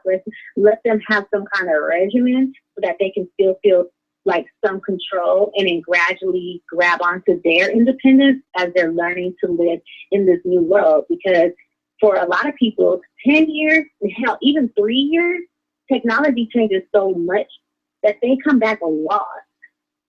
That's and facts. So we have to like be willing to take the time out to teach them what's going on and how to bring them up and to tell them like, you know, hey, you can't like rock this right here to a job interview, and you can't be Mr. Swag when you are talking to somebody who you want to like get a job from.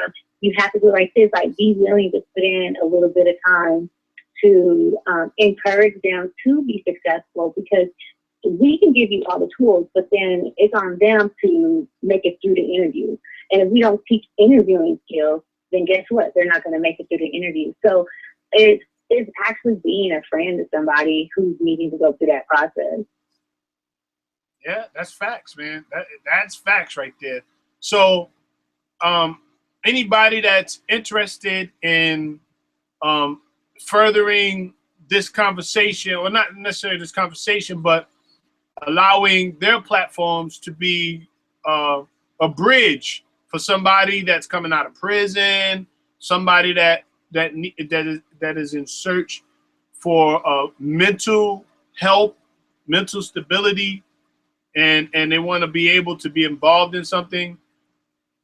I guess we just put the emails out there and just have them, you know, join the platforms. Like, I don't know.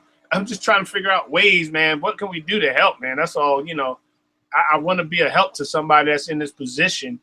So I guess I don't know. We'll talk about it. We'll have a me, Sue, Jean, Janine. If you contact one of the brothers and contact Sue, and let's find out from this point, after this point, how we gonna be able to help people in this predicament, in this situation. Because trust me, Definitely. trust And me. I also think you guys can make like small trailers that just show a handful of like agencies in several different areas. And then you just say, hey, looking for an agency to help with blah, blah, blah. And it just has like a listing, like, flash of the different agency names or whatever and their contact, and people can freeze them and do what they want.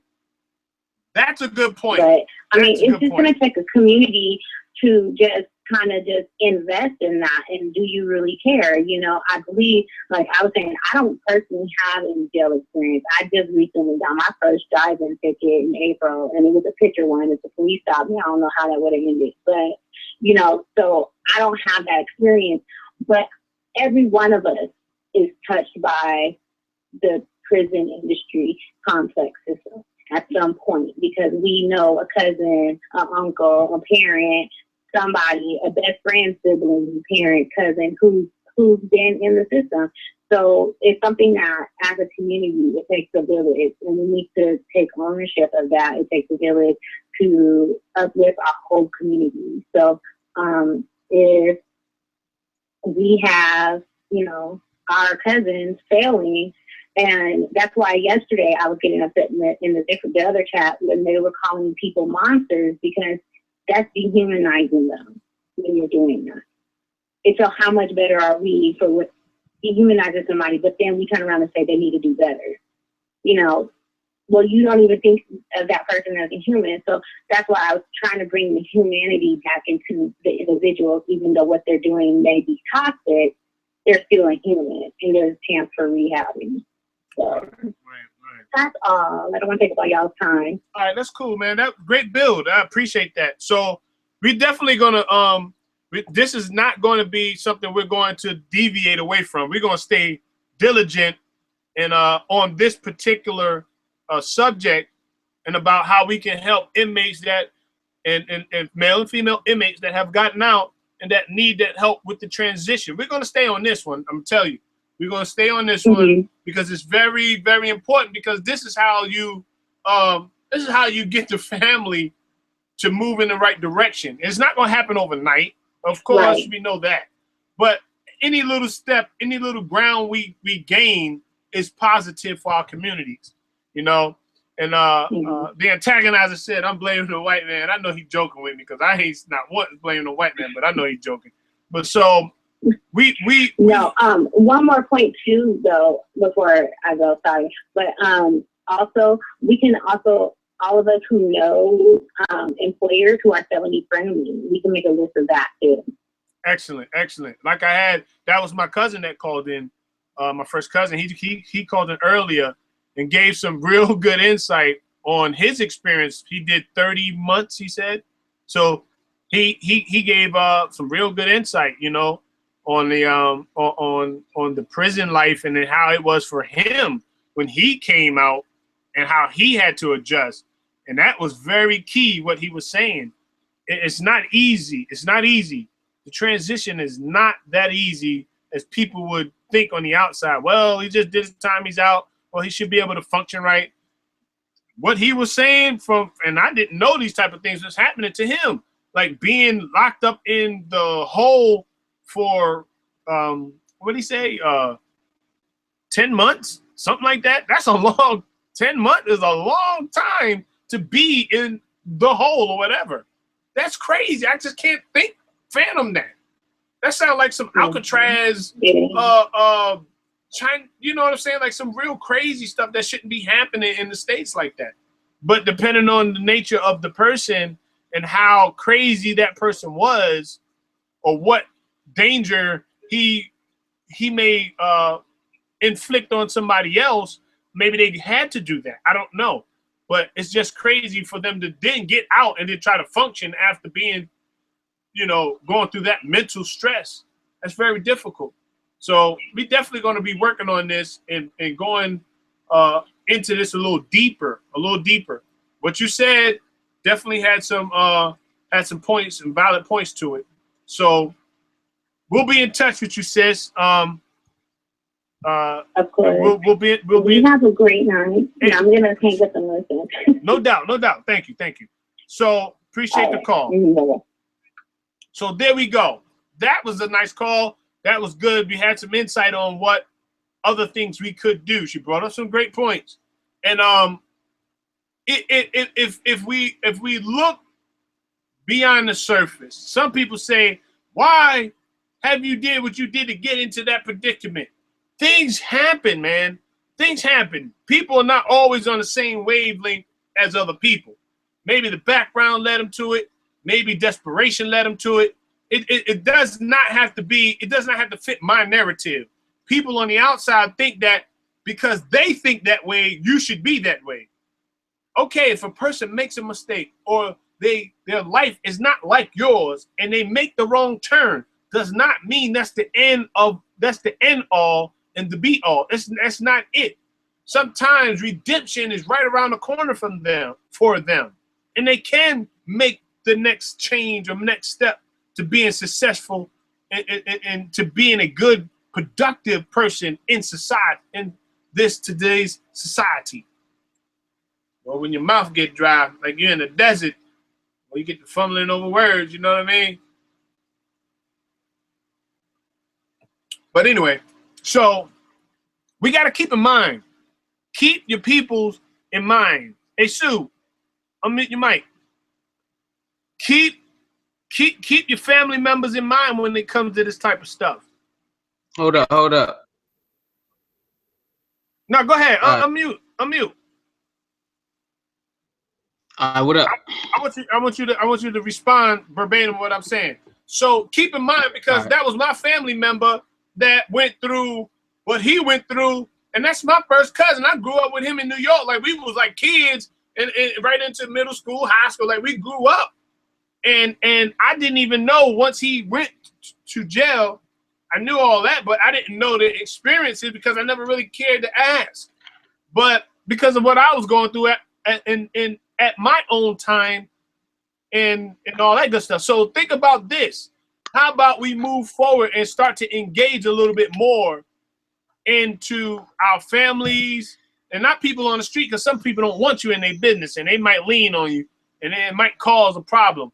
But if you do have family members that might have went down that road, been in that particular predicament, how about you engage a little bit to see where their mind is, and maybe you might be able to say something to help them or be of encouragement to them so that they won't feel the desperation of nobody caring about their bid they just did and how they're going to succeed in the society. Go ahead, Sue. Yeah, man, that's basically, what we've been talking about the whole joint. You do need somebody there. Support system is one of the best, I should say, back braces. That's one of the best back braces anybody in the world can have. I don't care how much you believe in yourself. You always want to turn you on. And I know a lot of people got their own egos, from females to males. I don't need nobody. We don't need nobody. Yeah, I know that, man. But you still always gonna have somebody. You still need, even if it's 1, 2, 3, no matter how many people, you always want them. When you turn around, you can say, you know what, good shit, baby. And whenever you have a mishap in life, on them. There's nothing more better than that. There's nothing more gratifying than that, than when you can wake up and know if something in your life that you have these type of individuals that will make sure that you good. So that's less stress that you got to deal with. It's the same thing with the people who come out the that facilitation that they call jail or whatever they call it. I don't think they should be I don't think they should have to work their way back into society, as they say. I understand, things change while you locked up, so you gotta get caught up to speed. But to be like, oh, you just need to, basically morph yourself back into society. Nigga, I'm a human, you a motherfucking human. It ain't like we in the animal kingdom and then I'm a human. Then I understand that. If I'm a human, you're a human. I should be get accepted just as that. Yeah. I might gotta get my I might gotta get my respect back, or you know, people to you know respect me or mess with me in a different way, depend on what I went in for. But just as a normal human being walking around, I shouldn't have to, you know, I shouldn't have to feel funny because I had to go do a bid for whatever I did. I pay my debts to society as soon as I get out. You know, if you got that support system, you good money, man. I'm telling you, I got a cousin I work with who went and did like 3-something years, and he had a strong support system. So at the ball was all good. A job at my job, so I hooked him up with a job at my job. So you see how everything worked. His family still holding down. His girl that he went in with down. He had a good mom, a good mom support system, the baby mom support system. Then he had the cousin who said, "Yo, hey, my cousin need a job." You see what I'm saying? So that stuff makes it easier for those type of individuals to sit back. I mean, and mold themselves back into society instead of saying, "Damn, man, I tried this again," and they ain't got nobody to turn to. So that support system,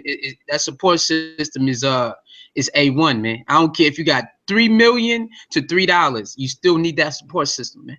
That's facts. And also, I think it's important once they come out, they got to look in the soul mirror. You feel me? You got to look in that soul Yeah, mirror, no doubt. baby. Don't forget that. When they get out, they got to look in that soul mirror, and you know, and see, and wherever they are, they have to take accountability and move forward. You know, move forward with precision. Just because something happened don't mean that's going to predict your future. You can change, because I'm a living witness. I'm a living witness that you can change. You can be better. You can be successful. I am a living witness. Trust me, people. I'm the biggest living witness you got right now. That's on this line. I know there's other people that been through those situations like that, but I am one of them, though. So you can do it. Put your best foot forward. You can move and march, and you can be the best that you can be and be successful, raise your kids, and all that good stuff. We already hit the 2 bullets. I'm gonna get ready to shut this thing down. I had a motorcycle ride I was supposed to go on, the meet and greet with the fellas and hang out and stuff, but this was very necessary and important. So I did not go on my ride because I didn't want to shut down. And I think this type of stuff that we continue to build on and get insight on, it makes for a better person, man. Those people out there, it makes for a better person. You know what I mean? It makes the individuals that hear this, it gives them a little hope and it inspires them a little bit more. Trust me, because I feel it. When I share and talk about this stuff with you guys, I feel this thing, man. It's not like it's just something we on here just trying to throw out. No, I feel it. I feel it in here. So big ups to all of you. Thank you for being in the chat. Thank you for giving some good insight. All of those who called in, Cuzzo, love you. Continue to be successful and do what you're doing. I'm bigging out to everybody on the chat, man. Love all you guys, man. All you guys, man. Thanks for the input. Thanks for the insight. Thanks for being active. And hey, do me a favor. Check this out, Suicide. Love you, bro. You like one of my brothers, man. So listen, I'll let you go through that chat and acknowledge everybody, because it do look like I'm a little tired. Every time I look at the screen, it looks like my eyes are closing and stuff. Now I ain't falling asleep on the body. I am a little bit tired, but I'm okay. But you can go ahead and just acknowledge everybody, man, for me. Go ahead. I got you. Let me scroll up, because you know it only lets you see so much. It don't let you see the whole thing. Bet. Let me scroll up. It cuts off at a certain point. Let me see. Come on up. I think that's it. Let me see. Go up some more. A little bit more. I don't want to miss nobody. You know how that go.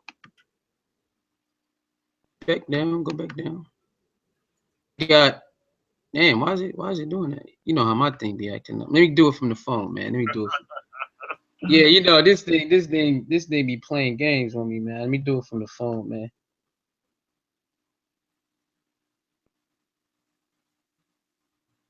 All right, let me get in there real quick. All right, they scroll. It's easier from the phone. All right, cool. All right, so Duran came through. Shout out to Duran. Strange Maid came through. Shout out. Rella Ann. You know, one of your regular supporters. You see that? Yeah. Sarah came through. Who else came through this joint? Where you at? I know it's Zeus. You're another one. Zeus Flippy came through.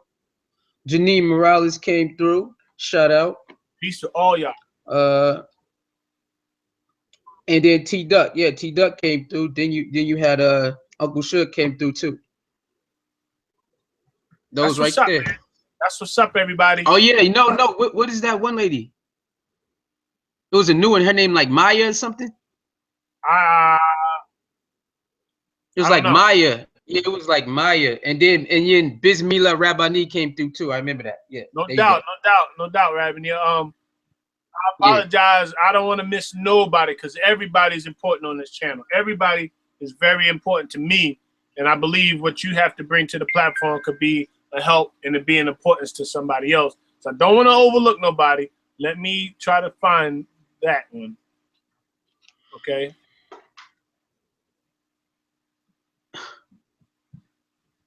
They ain't playing games, man.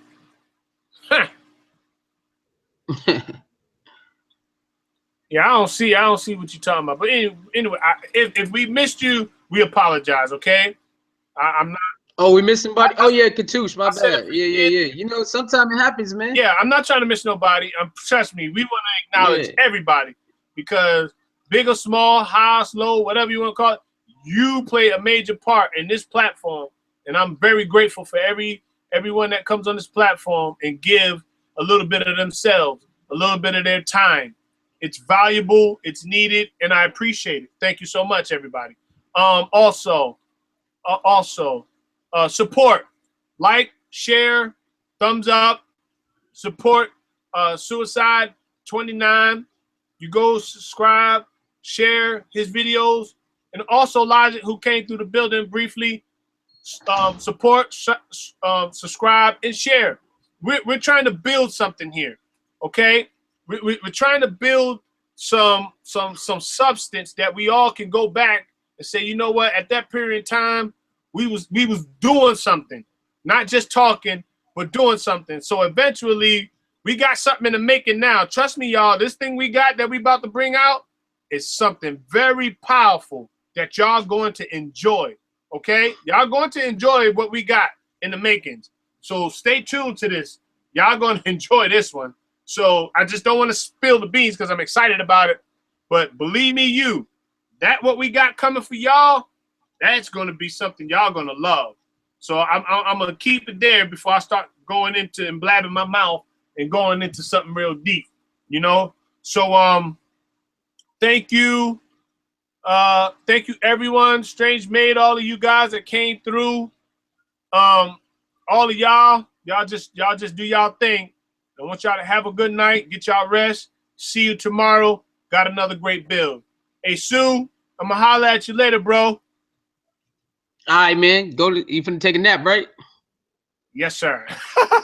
Cool. Yeah, I think it's time for me to go ahead and shut it down, man. And Cool. but I'll holler at you later, though. I'll be aware of the chats, and if you go in, I'll be in the chat. Yeah.